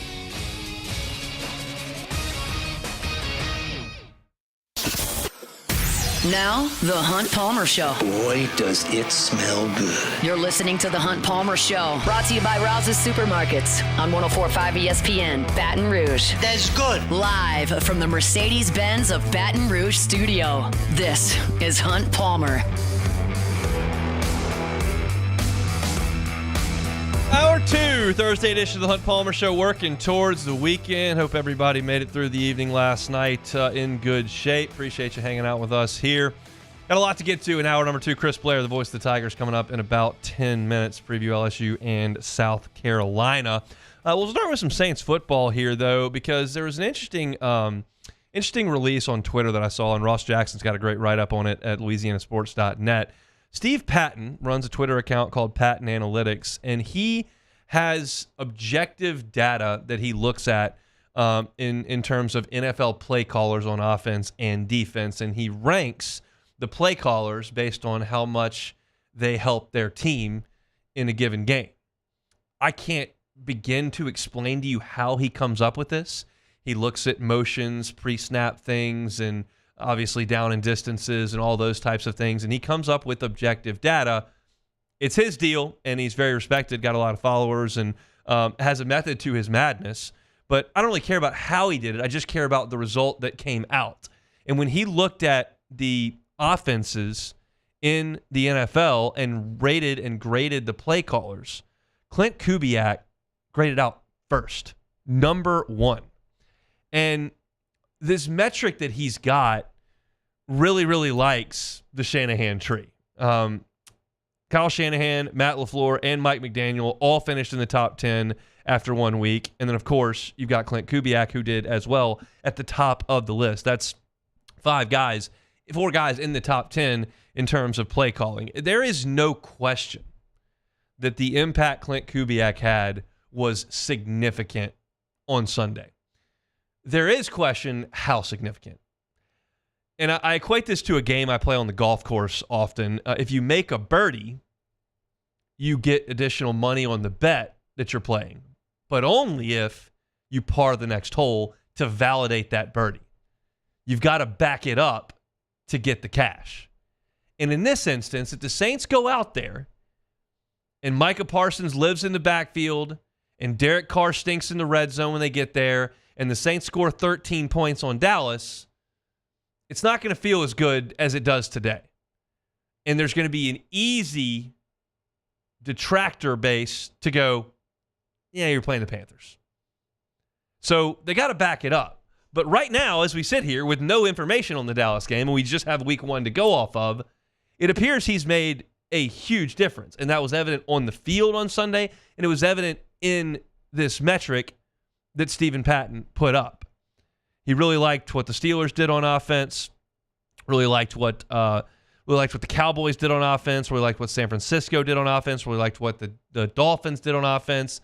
But this is a big deal, and it was always the hope that Clint Kubiak would be the savior of this era of Saints football. That was really the last thing they had. Because what did we have when things started in this Dennis Allen era? You had all the nuts and bolts from the Peyton era, and then you were just going to try to continue that. You were going to push forward with Jameis. You were going to push forward with Pete Carmichael. You were going to keep things the way they were on defense with Dennis Allen and his staff, and you tried that, and it didn't work. So what's the next lever to pull? Okay, we got to find a quarterback. So they pulled that lever, and they brought in Derek Carr. Well, with that lever pulled, your offense wasn't very good for the majority of last year. You did some things well early, you did some things well late, but there was a time in the middle where it just wasn't good. So what's the next lever to pull? You don't get to pull levers endlessly. Eventually, the lever that gets pulled is the head coach moves on and you blow everything up. But the next lever to pull was to change the offense. And they changed the offense in a last-ditch gasp, and the result on Sunday was phenomenal. And it is married with a result on the defensive side of the ball that was phenomenal, because Dennis Allen was graded out as the number 1 defensive play caller by Stephen Patton Analytics as well. And when you marry those two things together, well, now we're really cooking. The defense was always really good. You've got personnel there that's been really good for a long time. Some of it's aging, and that's a concern. But it's still really good. Damari Davis is still playing at all-pro level. Tyrann Mathieu had a great day on Sunday. You've got some guys that are older, but you've supplemented yourself at defensive end. It's not just Cam Jordan's show now. Chase Young was fantastic. Defense is going to be good. What's the offense going to be? And it was really, really good. And if the Saints can be on the cutting edge of offense and can be a productive offense week in and week out, they become the favorite in the South. Now, I realize as I sit here that I'm basically taking everything I've said from January to September and flipping it on its head. I realize that. But all I have to go on is what we saw on Sunday. I can't definitively speak about how things are going to go this coming Sunday against Dallas. I can't definitively speak to what's gone on, to what's going to happen over the next 17 weeks. But you can talk about what happened on Sunday, and it was awesome for New Orleans. And I sat here on Friday in my prediction for the Saints-Panthers game, and I said, look, I think the Saints are going to win, but I hate the matchup of this Saints offensive line against the Carolina defensive front. With Derek Brown, Jadeveon Clowney, and that whole crew, that does not look promising to me. And the Saints offensive front kicked their butt. And I don't think that Cesar Ruiz is a Pro Bowler. I don't think Trevor Penning is a Pro Bowler. I know that Tallahassee Fuanga is his first game. So it's not a talent thing. The Saints just overwhelmed Carolina. They don't just have the Dallas line of 5 years ago that could just maul people at the point of attack. So how do they do it? Well, it has to be play calling. It has to be. Because we've seen these same offensive linemen, save Fuaga, go out there and struggle to get a push and struggle to run the ball and struggle in the red zone. And none of that happened on Sunday. So all I can do is point to the play caller and say, this is way different. This is way better. You can validate that performance coming up on Sunday against Dallas. Because while I'm confident that Carolina's front has some really good players, Dallas is even better. And if the Saints can go out there and control the tempo of the game, they're not going to score 47 every week. But if they can go out there and score 28, 30 points on Dallas, I will have a completely different outlook on the entirety of the Saints organization. Because I was firmly in the camp 6 days ago that the end was near for Dennis Allen and this whole crew, firmly in that camp. And I can't tell you that just one 4-hour stint against maybe the worst team in the league has completely flipped that. That would be hypocritical and too reactionary.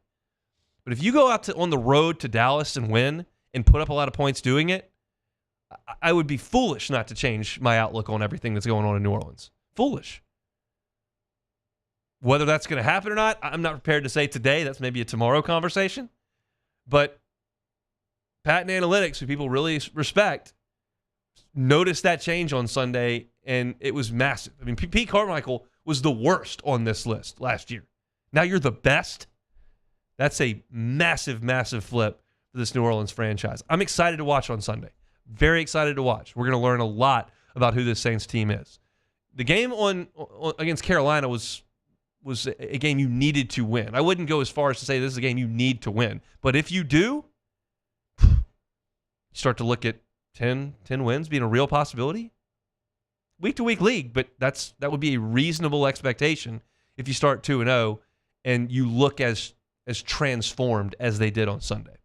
Cool stuff. If you want to read about it, you can at louisianasports.net. Ross Jackson's got a great piece on it. You can also follow Stephen Patton on Twitter at Patton Analytics to learn more about all of this with New Orleans. All right, moving right along here, a Thursday edition of the Hunt Palmer Show. When we come back, Chris Blair, the voice of the Tigers, will jump on and talk LSU, South Carolina. That's next. The Hunt Palmer Show. Boudreaux's Electrical Services. If you've called Boudreaux's Electrical Services previously, you didn't have much of a nervous energy yesterday because you knew even if the power went out, that Generac generator was going to pop on and you'd be good to go. If you spent all of yesterday nervous that you might lose power and you were turning the AC down to 62 to try to make sure the house was cool longer and you were trying to make sure everything was charged so that when the power went out, you still had use of your cell phone and whatnot, you can prevent all that angst and concern. Just get that Generac home standby generator from the folks at Boudreaux's Electrical. You can go to boudreauxelectrical.com. The phone numbers are there. It's the same one they've had for 40 years in the 985. It's 397-1562. If you want to call the Gonzales location and here in the 225, that's 393-89. They're going to give a 7 to 10 year warranty on every single Generac home standby generator that they sell you, and just gives you the peace of mind of knowing these storms are going to come. It's been a couple of years, but they're inevitable around here. You can have so much peace of mind knowing that you're not going to lose power if you call the folks at Boudreaux's Electrical Services. Give them a call or check them out online, boudreauxelectrical.com. It's an everyday thing here. We work horses in the mornings and we work on the property during the day, and without these John Deere tractors, it'd almost be impossible to keep up with the place. I've dealt with some of the other colors and stuff, and I never really got the response back that I get from John Deere, We really enjoy dealing with Sunshine. They're good people. They always check on us and make sure our equipment's running, and we love them. Flip the switch and learn more about what it means to be powered by Sunshine at sunequip.com. It's no secret. The best oysters in Baton Rouge are at Jolie Pearl Oyster Bar. Enjoy mouth-watering South Louisiana flavor and oysters from all over the country. Don't forget our nightly drink specials.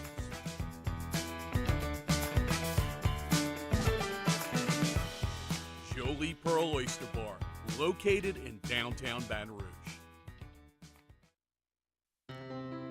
When it comes to ending cancer, we push forward, always working together for you. That's why our cancer experts at Ochsner have clinically integrated with MD Anderson Cancer Center. This means advanced cancer care, including access to life-saving clinical trials and integrating care to treat the whole you. Introducing Ochsner MD Anderson Cancer Center.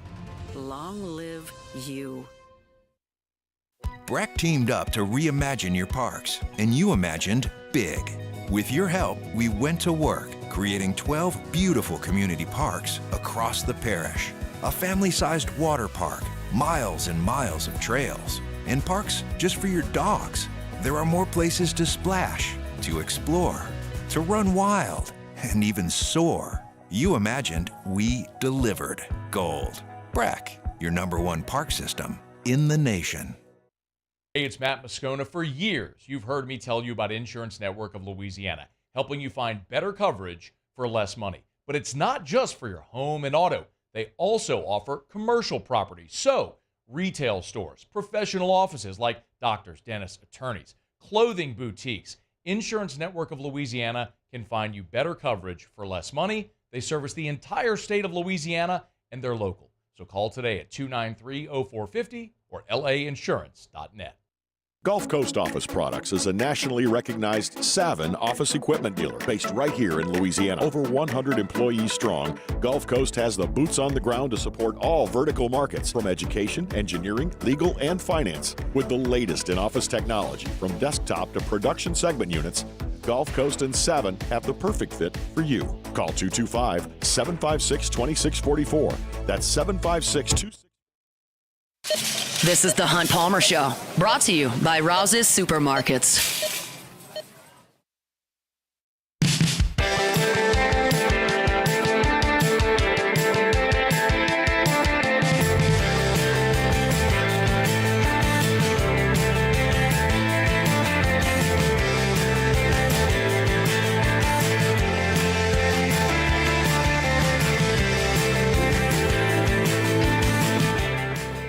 Thursday show is brought to you by Rouse's Markets. LSU's baseball schedule is out. We'll talk about that a little bit later on in the show. But we're talking football right now. Chris Blair, the voice of the Tigers, will be on call for the game between LSU and South Carolina a little bit after 11 o'clock Central from Columbia. ESPN's Game Day will be originating from campus as well. Interesting setup for the stadium there for South Carolina. It's not on campus. It's out at the fairgrounds and surrounded by all these parking lots. I only went once, but that was the last time LSU was actually in South Carolina. 2008 was the last time the Tigers visited Columbia. They were supposed to visit back in 2015. I think that's right. 15? Yeah, 2015. But the flooding in South Carolina caused them to move that game to Baton Rouge. That was actually Steve Spurrier's last game as a head coach. LSU beat the tar out of South Carolina, and Steve Spurrier looked up and said, "You know what? I think I've done enough of this." He just quit, didn't show up the next week to coach the Gamecocks. So it's been a long time. For those that are going, one of the coolest traditions in the SEC, the Cockaboose, is an old train that sits there right outside the stadium. It's a cool place to hang out and do a little tailgating. I actually got to do that back in 2008. So we bring in Chris Blair, the voice of the Tigers. He'll be on the call for LSU in South Carolina coming up on Saturday. You're sending us out on the road, Chris. Yeah, I know. You guys are going to be hitting the road just like we're hitting the road. I figured everybody needs to be away from home while we're away from home. Speaking of those cockabooses, man, I have never spent any time at one for a Carolina football game, although I've been to several Carolina games at Williams-Brice.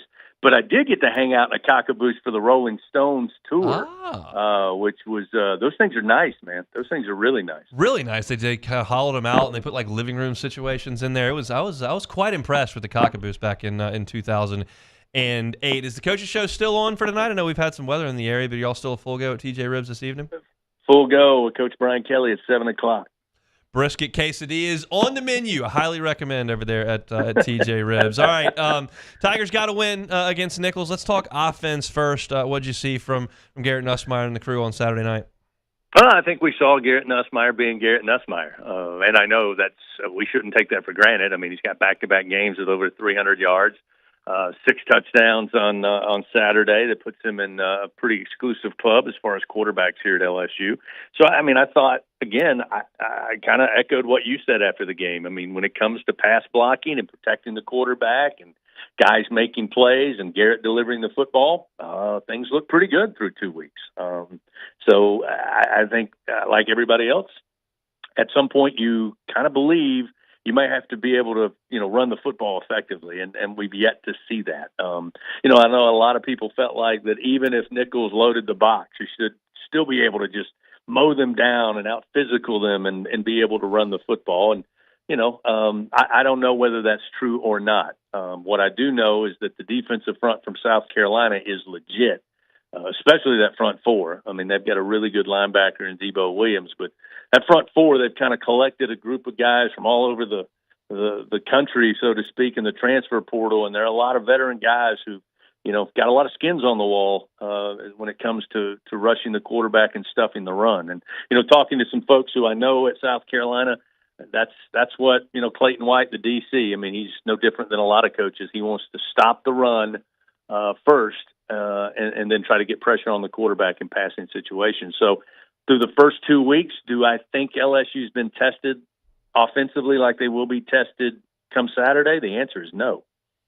You look at the two edge players that South Carolina has, and I mentioned them at the top of my show, in Stewart and Kennard. They've been incredible, 6 sacks between them in 2 games. Do you think LSU will trust Will Campbell and Emory Jones to hang on to those guys for 4 quarters? Yeah, I mean, I think so. I mean, I think they've done an excellent job. I mean, when you go back and watch the film and really break down the pass protection, I mean, I think that's the strength of this offensive line. So, again, I think they'll be able to do it. I don't expect South Carolina, Hunt. I'll be shocked if they don't just rush forward. I mean, I don't see them blitzing a lot. I'm sure they will from time to time, but I think they're going to try to use their 4 guys and wreak havoc in the passing game. And do I think LSU's offensive line can handle that? Yeah. I mean, it's going to help if you can get some runs too, but it's unlike that what was befuddling on Saturday, which was Nichols basically in the first half gambling on every snap defensively, just sending guys left and right, that we weren't able to offset that with the running game. I don't think you'll see that from South Carolina. I could be wrong, but I think they're going to trust their front four to cause trouble against the pass offense. Let's talk about the Tiger defense. Obviously, very disappointing news that Jacoby and Guillory is done for the season with an Achilles injury. How big a deal is that for LSU up front? Well, I think it's just, the veteran aspect of it, and the fact that a lot of guys looked up to him. I mean, I've talked to a number of guys defensively that, don't play defensive line that talk about him being just kind of one of the leaders, the wise old man on the defensive side, so to speak. So, I mean, I think that's a loss that you can't replicate. Although the good news is he's been involved. He's still around trying to cheer the guys on and coach them up. But, that's a loss. I mean, just because you were hoping to have, pretty good depth at that defensive front, obviously it starts with a guy like Guillory that's got a lot of game experience. So, I mean, I think it'll be a loss there. But, there's some things that I think Jacoby did really well, and there's some things that he did so-so. And, it'll be a chance for somebody new to step up, whether it be Washington, whether, as Paris Shan says, he can play any position up front. Maybe they slide him over. But, I mean, it's a loss. There's no two ways about it. We're starting SEC play this Saturday. We got a bunch of SEC games ahead of us, and to lose a guy like that on the defensive front is going to affect you. South Carolina wants to run the ball. Norris Sellers is a big dude at quarterback. We're all very familiar with Rocket Sanders. How do you think LSU stacks up against that South Carolina ground game? Well, I mean, that's going to be the question. I mean, he's one of those guys that, getting the ooh tackle or the big hit on somebody, that's not very effective against guys like that. I mean, it's got to be fundamental, and you got to wrap up, and you got to get him on the ground. Which the good news is, I've heard from the players this week, that's kind of been the mantra in the defense, is you got to get them on the ground, and it starts with Norris, just because he's of the size you speak of, and we've seen quarterbacks have success against LSU, not just this year, but in years past, with that kind of build. And we kind of know what Rocket Sanders. I mean, he's kind of. They breathed new life into him at South Carolina. He kind of was hampered by a knee injury last year. Then he had the shoulder injury in the offseason. But you know what he can do. I mean, when he gets in space, he's dangerous. And to me, LSU's got the ability to hold their running game in check. They just have to tackle. And, if they miss tackles, which you've probably seen a little too more than you'd like here in the first 2 games, this is a team that can make you pay for it. How big a deal is College Game Day coming to Columbia? It happens a lot in Columbus, Ohio, and Baton Rouge and Tuscaloosa. They hadn't been to Columbia, South Carolina in 10 years. Yeah, I mean, it's big. It's one of the things, having spent 15 years in South Carolina, I've always been amazed at Carolina fans. They're always there. I mean, They've had some really good teams. They've had some really, really bad teams, and they're always there. They're 78,000 strong when the Gamecocks play. So, from that standpoint, yeah, you just throw a little more excitement on top of it with College Game Day. But they're going to be raring to go. I mean, this is a fan base that 4 weeks ago probably wasn't too high on what this team could do based on last year and so many unknowns with the transfer portal. Now they're 2-0. They went to a tough place, certainly for South Carolina over the years in Lexington, and just dismantled Kentucky. So, they're going to be raucous. It's going to be a really good road test early in the season. And I asked Todd Ellis, the play-by-play voice, he was a quarterback there years ago. I asked him, how are they going to have game day have people and then those guys be in the stands for Sandstorm in 2001 and all of that? And he said ESPN's probably going to figure that out because it's literally right across the street. and they're not going to miss Sandstorm, and they're not going to miss 2001, and they are not going to miss kickoff on Saturday. Should be an incredible environment. Chris Blair, Jacob Hester, and Gordy Rush will be on the call. We'll miss you at dinner on Friday night. Me, Fave, and B-Fave and BT are having steaks. Yeah, I know. You guys are living large over there. I saw. I think I might just do a pre-selected menu for you guys. You know. Well, select the ribeye with macaroni and cheese. Select that for the menu. All right. Y'all have fun. We will do it. Safe travels out to Columbia. Thanks, Chris. You got it. He is Chris Blair, the voice of the Tigers, with us every single Thursday on the Jim's Firearms Hotline. Dave, myself, and BT going to be over in Kinder for pre- and post-game. So if you're in the area, I invite you to come on out and see us. We're going to have some fun this weekend. I'm going to try to play some golf on Sunday if we can make that work. We'll see. Yeah, apparently you have an injury. The wrist is not good. I'm not. Hunt although it does feel better today than it did yesterday. Oh, good. Yesterday was not good, but it still hurts. So I still haven't picked up a golf club. They're in my trunk. I need to go out there and grab it and see if I can play. I rarely get to play golf. I love playing golf. I'm not faking this. I want to play, but if I can't hold the club or like driving a 7-iron into the ground, it's going to make me very, very uncomfortable. Just for those listening, the reason Hunt's wrist is injured is because he's been typing so many stories. We don't know. I don't recall injuring it. Like there wasn't a moment where I fell or like hit a wall or like there was nothing. There's no reason my wrist should be hurting, and it hurts really bad. Let's just say how it is, Hunt. You're just a little soft. It's okay. I mean, I'm a lot soft. I'm the kid who wouldn't play tackle football with all his friends. I was like all-time quarterback and did two-hand touch. Like I don't have any interest in getting hit. I don't have any interest in contact, getting hurt, pain. None of that sounds appealing to me. I'll just hang out on the sidelines. That's fantastic. All right, when we come back, LSU's got a baseball schedule. We'll briefly talk about that. And Kirk Herbstreit talked about that fateful day in 2007 when he said Les Miles was headed to Michigan. We'll talk about that as well. Come back with us on the Hunt Palmer Show. The Hunt Palmer Show.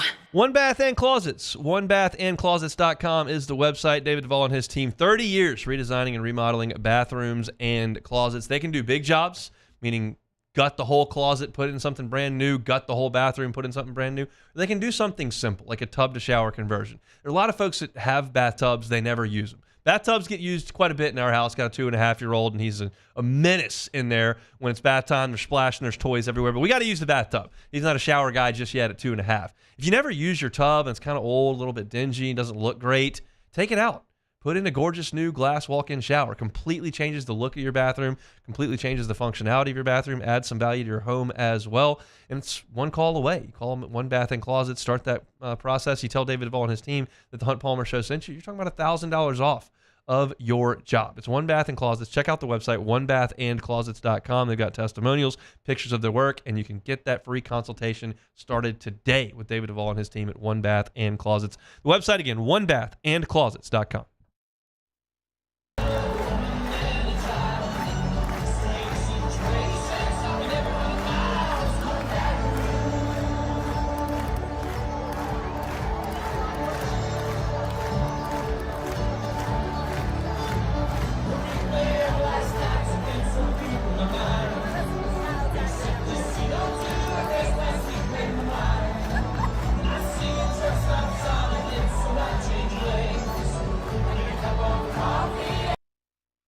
Jerry and Benny Payne began Central Plumbing Company out of their driveway in Tanglewood Subdivision. 50 years later and 4 generations down the road, we continue to serve Baton Rouge and the surrounding areas for all of their plumbing needs. Residential, commercial, industrial, or hospitality, Central Plumbing is here 24/7, 365. We want to thank our customers, family, and friends for 50 years of success. And looking forward to 50 more. There it is, the extra mile, on the border of expected and extraordinary, for those willing to go further, like vans customized for work or play, with safety and tech to keep you connected, supported by a 5-star sales, service, and finance team, and backed by the 1-star you know. So go the extra mile. It's never crowded, because so few have what it takes to go there. Mercedes-Benz Vans. I've been doing business with Luba for 25 years.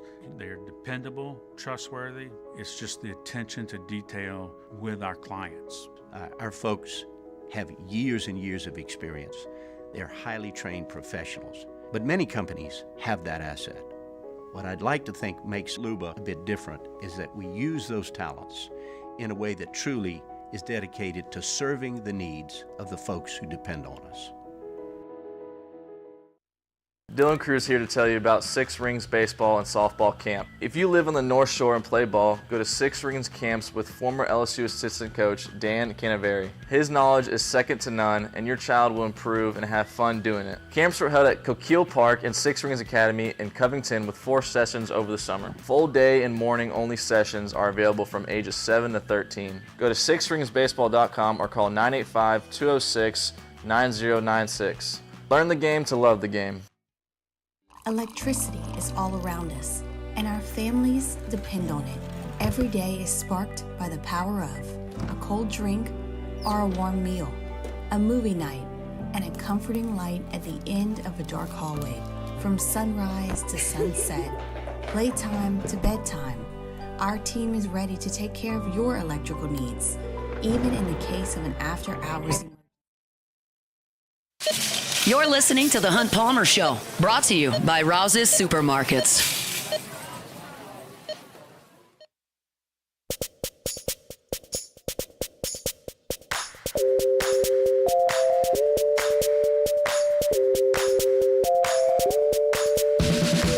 All right, working towards the weekend here, Thursday edition of The Hunt Palmer Show. We're going to hear some sound from Kirk Herbstreit in a second.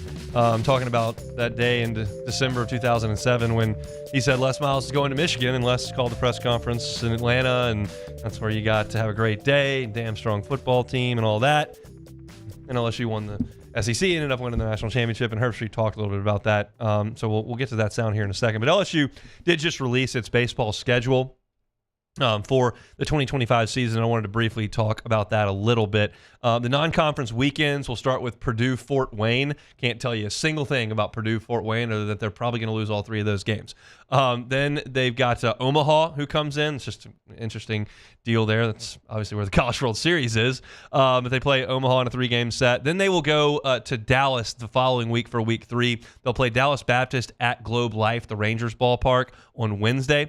And then Friday, Saturday, Sunday, they will play in Frisco against Kansas State, Nebraska, and Sam Houston. So that's February 28th through March the 2nd. That's week 3. And they'll come back for the final weekend of the non-conference against North Alabama. So those are your non-conference weekends. Then you get to SEC play. The 5 teams you'll play on the road are Texas, Oklahoma, Auburn, Texas A&M, and South Carolina, Pulmonary, South Carolina Gamecocks. Your home series are Missouri, Mississippi State, Alabama, Tennessee, and Arkansas.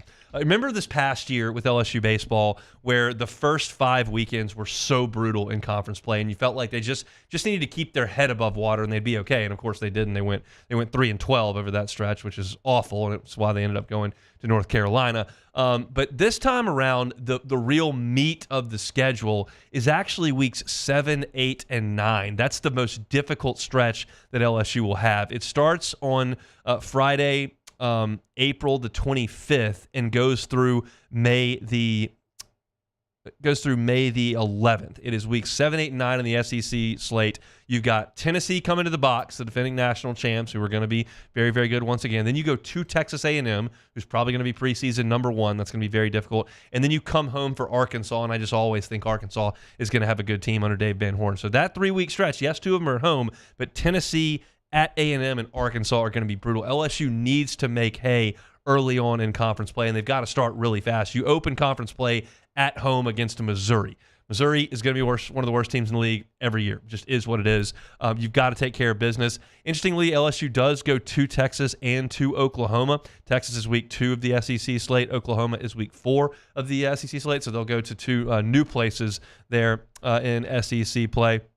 Who are the teams that they miss of consequence? You do not play Vanderbilt. You do not play Florida.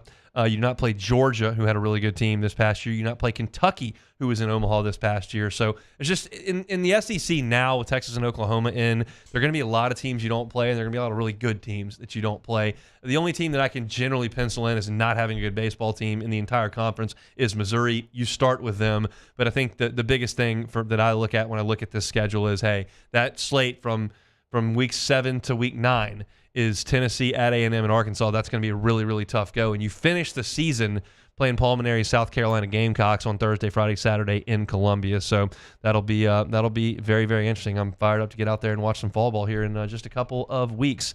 LSU's baseball schedule is fully posted there at lsusports.net if you want to check it out. Really interesting story that was put up that I saw on Twitter last night. Kevin Clark has a podcast, and he had Kirk Herbstreit on it. And Kirk Herbstreit talked to Kevin Clark about one thing he would take back from his career, and he went back to that day, as I just mentioned, where he reported that Les Miles was going to go to Michigan. And we haven't heard Kirk Herbstreit talk a lot about that, but he did kind of explain what happened. And a lot of people in Baton Rouge, a lot of LSU fans have never forgiven Herbstreit for that. I got over it pretty quick, quite honestly. But it's an interesting thing that happened, and it kind of peels back the curtain to what went on that week with Les Miles and the Michigan rumors that began to circulate, and they bubbled over that day in Atlanta. So here's Kirk Herbstreit talking about that whole situation. Back in 2007, I don't know if you remember this story. I don't know how old you were back then. LSU, they were on a great run, and a guy called me. I don't look for stories. This guy called me, and it was late in the year, and he said, "Hey, I can't believe this. I'm heading to Michigan. I'm going to be their defensive coordinator." And I knew him from just relationships, and I said, "What? You're going to Michigan?" And he goes, "Yeah, I'm gonna be Les Miles' defensive coordinator at Michigan." I said, "Wait, Les is coaching at LSU." He goes, "Well, he's going to take the Michigan job, and I'm going with him." And I was like, "Oh my gosh, that's crazy! Congrats, that's great." And then I was like, I don't really, are you telling me to say this? Or, he's like, "You do whatever you want." So then I called one of my executive producers, ESPN. I said, "I got the craziest call from this guy. He's going to be the defense coordinator." And he goes, "Well, we should get that out there." And I was like, "Oh, I don't know. That's not my kind of thing." And I ended up saying, they said, if you go back and listen to what I said, unless there's some unforeseen circumstances, Les Miles will become the next coach at Michigan. How about me putting that in there? No one remembered I said that. Unforeseen circumstances is me talking about it publicly. And then LSU, who was chasing a national title, they would go on to win a title that year. Les Miles came out and denied it all and da-da-da-da-da. He ended up staying at LSU. And I just wonder, I would never do that again. I don't break stories. I'm not interested in stories. I get told so much stuff I never talk about. I like to stay in that lane. And I learned a very valuable lesson that to never, someone calls me and says something, I'll maybe give it to a Pete Thamel or some reporter. I'm not saying about anything ever again when it comes to breaking stories. I didn't even look for that story. It came to me, but I made the mistake of talking about it publicly. So there's a look. It's Kevin Clark's podcast called This Is Football for Omaha Productions and ESPN. That's where Kirk Herbstreit went on and did this, and you can follow him on Twitter at @ByKevinClark for more of that. That's interesting, and it does peel behind the curtain. I was talking about that day on a What If Wednesday a couple months ago, and I said I don't really know what the situation actually was. I was in college at the time, so it's not like I was working my sources. I was a sophomore at LSU. I was in Atlanta for the game as a student.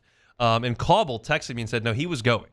And obviously that is true. If you're assembling a staff like that, that is true. Like he was going to leave LSU to go back to his alma mater to be the head coach at Michigan, but he couldn't do it because LSU was potentially playing for a national championship. And that's why I talked about Jim Schlossnagle and the potential to go from A&M to Texas just not working out because timing just isn't always on your side. And in that instance, like Les had put his life into coaching and finally had an opportunity to win a national championship and reach the pinnacle of his profession, but he would have to bail on it if he wanted to go home and restart everything from Michigan. And that's just a difficult thing to do in that moment. And obviously, Les had made the decision, I'm going to go, but you look around and you got a chance to win the SEC and play for a national championship, and he finally had to make the decision, like, I can't do it. Like, the timing just doesn't work. And that was one of the craziest days in the history of LSU football because you had such a roller coaster of emotions over that 7-day span. LSU played that Friday against Darren McFadden in Arkansas into triple overtime. You lose that game in triple overtime. You kind of feel like everything is out the window, and you're just completely deflated. Matt Flynn's hurt, can't practice. You got to play Tennessee, and they're good, and you got your backup quarterback out there, and now all of a sudden everybody starts losing, and maybe you can sneak your way into the back door, and Ryan Perrilloux plays well enough, and they win the game, and I'm sitting there on MARTA on the Atlanta transit system, and this is before the iPhone, and my dad's texted me scores from Pittsburgh and West Virginia, and we're figuring out like what the BCS formula is going to be and whether or not LSU's done enough to get into the championship game. And it turned out that LSU had done enough. And all those crazy, crazy ups and downs of just that season. And then you toss in the bomb that Les Miles might go to Michigan, and now he's calling a press conference, and he goes up there and he gives that emboldened and impassioned speech about opportunity of his damn strong football team to play in the championship game. And I represent me in this issue. Ask me after. I'm busy. Have a great day. And leaves. And it was absolutely surreal to kind of be in the middle of all of that. And meanwhile, Kirk Herbstreit's taking it from all angles because he's on game day saying that Les Miles is going to go to Michigan. And obviously those unforeseen situations were this story breaking and LSU having an opportunity to play for a national championship, and Les just had to kind of pull the plug. And you always get the what if he did go to Michigan. I have no idea. I couldn't even venture a possible guess as to who LSU would have hired in 2007. I have no idea. Saban had already taken the job in Tuscaloosa. We know that Saban had made overtures about coming back when he realized that things weren't going to work out in Miami and he didn't like the NFL game. But that ship had sailed when he takes the Alabama job because you're back where you wanted to be. You wanted to be in the SEC at a place that cares and has all the resources that you need to win, and he had kind of found that. So it's just that moment in time is burned into so many LSU fans' brains. And obviously it still sticks with Kirk Herbstreit because it's the only time he's kind of tried to step out and kind of break some news, and it backfired because it didn't end up happening. So I've forgiven Kirk for that. I don't really care what he said, but there are some people in Baton Rouge that just have thought about that forever and despise. And it's so common. I find it comical that people dislike play-by-play and color analysts so frequently and call for bias so I never do that. And so many people do, and they feel that way about Kirk Herbstreit because of what happened that day. So interesting little nugget there, but it's very evident that Les Miles was going to go. If a defensive coordinator is going with him and calling Kirk Herbstreit to say that, that's down the road. That's going to happen. So interesting stuff. It's a crazy what if that if Les had taken that Michigan job. But we'll never know because he hung around and won a national championship that year with the 2007 Tigers. All right, we'll come back and close things up. It's a Thursday edition of The Hunt Palmer Show. The Hunt Palmer Show. Evolve Physical Therapy, evolvept.com. I may be going to Evolve Physical Therapy if this wrist doesn't get any better. If you're in pain, like I am, debilitating pain on the wrist, Evolve Physical Therapy can be there to rehab you. If you have gone to physical therapy and they have handed you a piece of paper that's printed out that's got some exercises and some stretches to do, and then they left you alone and said, see you next week, that's not rehabilitation. Rehabilitation is hands-on, it's intensive, and it's productive. And that's what you're going to get at Evolve Physical Therapy and Sports. From the moment you walk into Evolve Physical Therapy, Robbie Bolton and his team are going to be hands-on with you, making sure that you can get back to being your active self. That's what I say every single day when we talk about Evolve Physical Therapy and Sports. If you're an active person, whether you're 8 years old and youth sports or 80 years old and want to get back to playing golf, if you're an active person, they can help you get back to being your active self at Evolve Physical Therapy and Sports. Whether you've been injured in a car accident, slept wrong, just dealing with some chronic pain, physical therapy can help you. Rehabilitation can help you. It's Evolve Physical Therapy. They're on Starring near Highland Road. You can check them out online, evolvept.com. Parish Construction and Roofing. Hello, Kim Mulkey here. When I have construction and roofing needs, I call my friend Ryan Terrio and the Parish Construction and Roofing team. I sleep good at night because I know the Parish team has my back. Go to parishbuilt.com for all of your roofing needs. And remember, always do business with someone you know. Parish Built from your hometown. Parishbuilt.com. When it comes to ending cancer, we push forward, always working together for you. That's why our cancer experts at Ochsner have clinically integrated with MD Anderson Cancer Center. This means advanced cancer care, including access to life-saving clinical trials and integrating care to treat the whole you. Introducing Ochsner MD Anderson Cancer Center. Long live you. Breck teamed up to reimagine your parks, and you imagined big. With your help, we went to work creating 12 beautiful community parks across the parish. A family-sized water park, miles and miles of trails, and parks just for your dogs. There are more places to splash, to explore, to run wild, and even soar. You imagined, we delivered gold. Breck, your #1 park system in the nation. Hey, it's Matt Moscona. For years, you've heard me tell you about Insurance Network of Louisiana, helping you find better coverage for less money. But it's not just for your home and auto. They also offer commercial property. So, retail stores, professional offices like doctors, dentists, attorneys, clothing boutiques. Insurance Network of Louisiana can find you better coverage for less money. They service the entire state of Louisiana, and they're local. So call today at 293-0450 or lainsurance.net. Gulf Coast Office Products is a nationally recognized Savin office equipment dealer based right here in Louisiana. Over 100 employees strong, Gulf Coast has the boots on the ground to support all vertical markets, from education, engineering, legal, and finance. With the latest in office technology, from desktop to production segment units, Gulf Coast and Savin have the perfect fit for you. Call 225-756-2644. That's 756-2644 for Gulf Coast Office Products. Jerry and Benny Payne began Central Plumbing Company out of their driveway in Tanglewood subdivision. 50 years later and 4 generations down the road, we continue to serve Baton Rouge and the surrounding areas for all of their plumbing needs. Residential, commercial, industrial, or hospitality, Central Plumbing is here 24/7, 365. We want to thank our customers, family, and friends for 50 years of This is the Hunt Palmer Show, brought to you by Rouse's Supermarkets.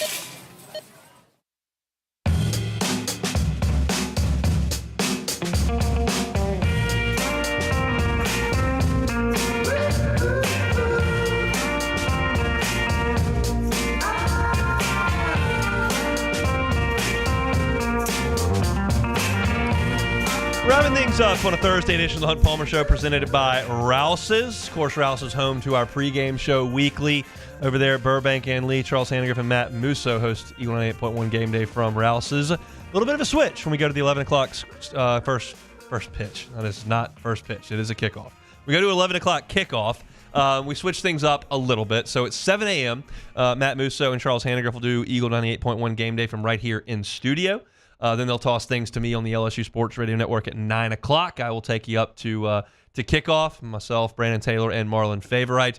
The game will go final 30 minutes after it goes final. The network will go to the network postgame show. That's me, Brandon, and Marlon. Once again, 90 minutes after the game goes final, Charles Hannigan will be on site at Rouse's Burbank and Lee with Richard Dixon for Eagle on 8.1 Game Day's postgame show.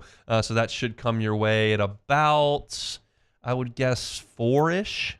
If the game's at 11, you figure it ends at about 2:30. We go for 90 minutes till about 4, and that's when Charlie and Richard Dixon will come to you from Rouse's. So we appreciate Rouse's for bringing you our Thursday shows and for giving you Eagle 9.1 Game Day each and every Saturday. Looking forward to a big weekend of football coming up, LSU in South Carolina, as well as the Saints and the Cowboys. But we can't get to Friday without finishing Thursday, and we can't finish Thursday without take it or leave it. All right, first one here. South Carolina women's basketball head coach Dawn Staley will be the celebrity guest picker for College Game Day. Take it or leave it. I'll take it. I think it's fine. I don't think Kim Mulkey's going to be watching. No. They're not best buds, but that's fine. She's good on TV. She did some Olympic stuff for women's basketball and generally does a pretty good job. I got a feeling I know who she's going to pick in the South Carolina LSU game.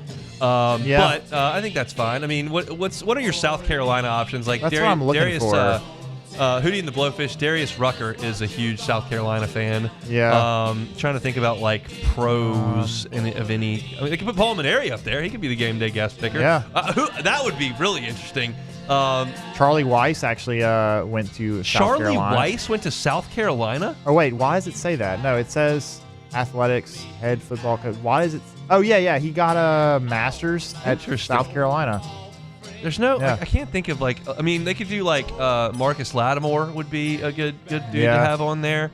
got some baseball guys. They've got some baseball guys, but I mean, I don't know if anybody's super stoked to hear from Whit Merrifield. Like, he got a game-winning hit to win the College World Series. That was very cool, and he's been in the major leagues for a long time. But I don't know if that's the guy that you want. Get Lou Holtz on there. He coached in South Carolina.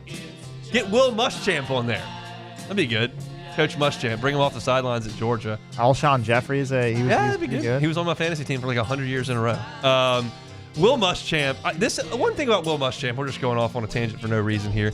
I appreciated very much his, after he got fired from Florida, he took a DC job for Gus Malzahn at Auburn.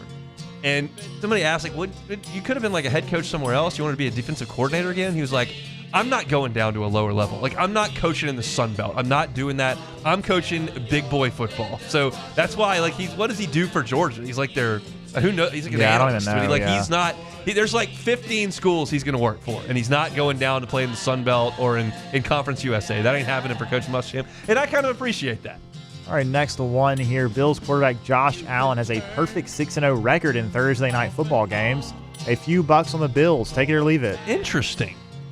I'll take it. Maybe. I haven't decided. You can't hold me to that, but I'm going to LaBerge to the sportsbook tonight. I'll be hanging out, so if you're looking for something to do tonight, it's always a great time there in ESPN Bet. They got great food and drinks, big screens, and you can obviously gamble. They've got blackjack tables in the sportsbook, which is really cool. But I get a little bit of cash every Tuesday from Pluckers. And what I'm going to do is I'm going to take that cash that I got at Pluckers and I'm going to bet it on the first half line. I haven't decided who I'm going to take, but hopefully that hits, and then I'll have double the Pluckers cash when I go to the casino this weekend, which is where we're doing the pre- and post-game show. So I'm looking forward to that. We're going to get money down on the first half line. You're telling me Josh Allen's good on Thursday nights. Maybe the Bills are where some value is, but I'll have to look at it. I got to see what the line is. It's an interesting game for sure. And move at it. So, yeah, I mean, last week was great. The fantastic environment inside the sportsbook. The game was really, really good. So I'm looking forward to getting out there tonight to ESPN Bet inside LaBerge. Come on out and see. I'll have hats and cups and shirts and whatnot. We'll kind of set up over near there, and I'll probably have a cold pop as well watching some football. All right, last one here. Shannon Sharp did it on purpose. Take it or leave it. I'm going to leave it. I mean, I think everyone's aware of what's going on here, but there are a lot of conspiracy theorists out there saying that this was just a publicity stunt on Shannon Sharp's part. I mean, that's a pretty bad mistake. That would be very shocking because he's pretty reserved and doesn't really do too much stuff outside of. He doesn't do it. He doesn't put himself out there. He's not reserved on the air. Well, no, but I'm saying in terms of putting himself out there in public, he's usually pretty. He doesn't usually portray himself in the public too often, especially.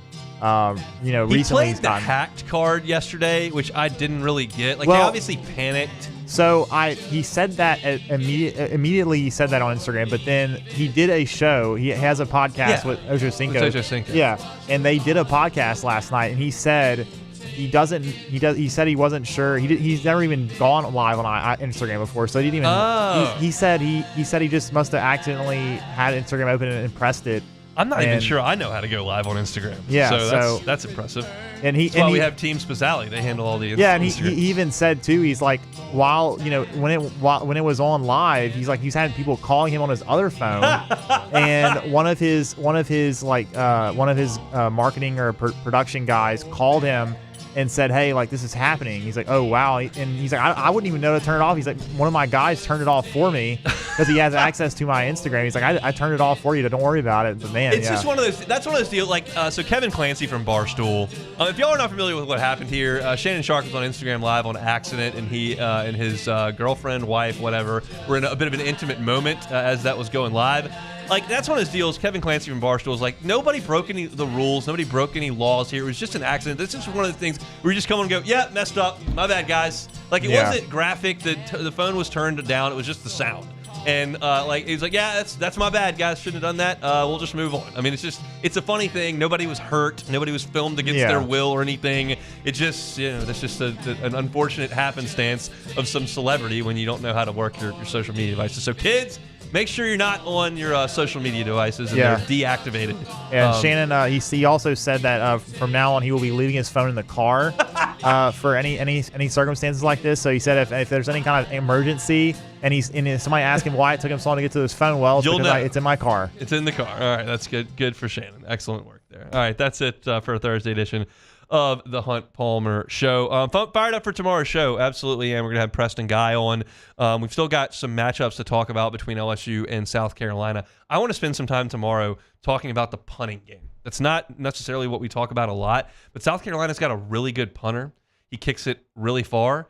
And LSU now finally has a good punt returner, and I think that could be a huge X factor in this game. We'll talk about that tomorrow. If you want to read some key matchups in this game, you can do that over at LouisianaSports.net. We've also got columns up today from Charles Hannegriff. He talked about the Nuss Muss, and Matt Moscona talked about time to move Harold Perkins once again. I'm sure he'll talk about that on his show coming up, but he's got a column up there. I wanted to talk about the Pac-12 as well, and I forgot to do that. We got caught up on Kirk Herbstreit stuff and whatnot, but suffice to say, I don't think this is actually significant. Like, the Pac-12 just taking all the Mountain West teams and destroying that conference while putting together a wildly mediocre conference is not a big deal. Like, nobody's going to watch the Pac-12 network because you have San Diego State and Boise. They were watching that because you had USC and Oregon. Like, it's just the whole thing doesn't make any sense to me.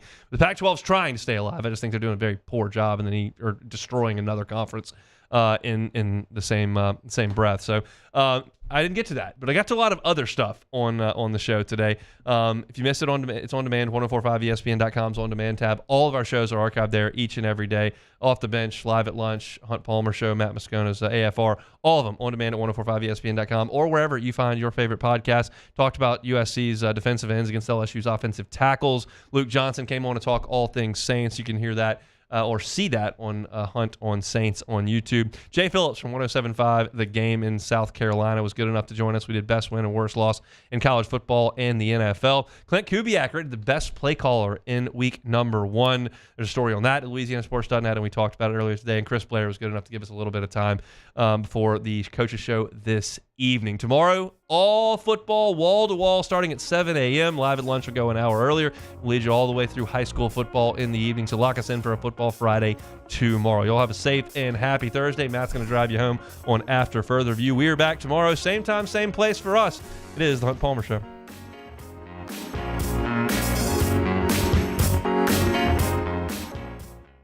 Gulf Coast Office Products is a nationally recognized Savin office equipment dealer based right here in Louisiana. Over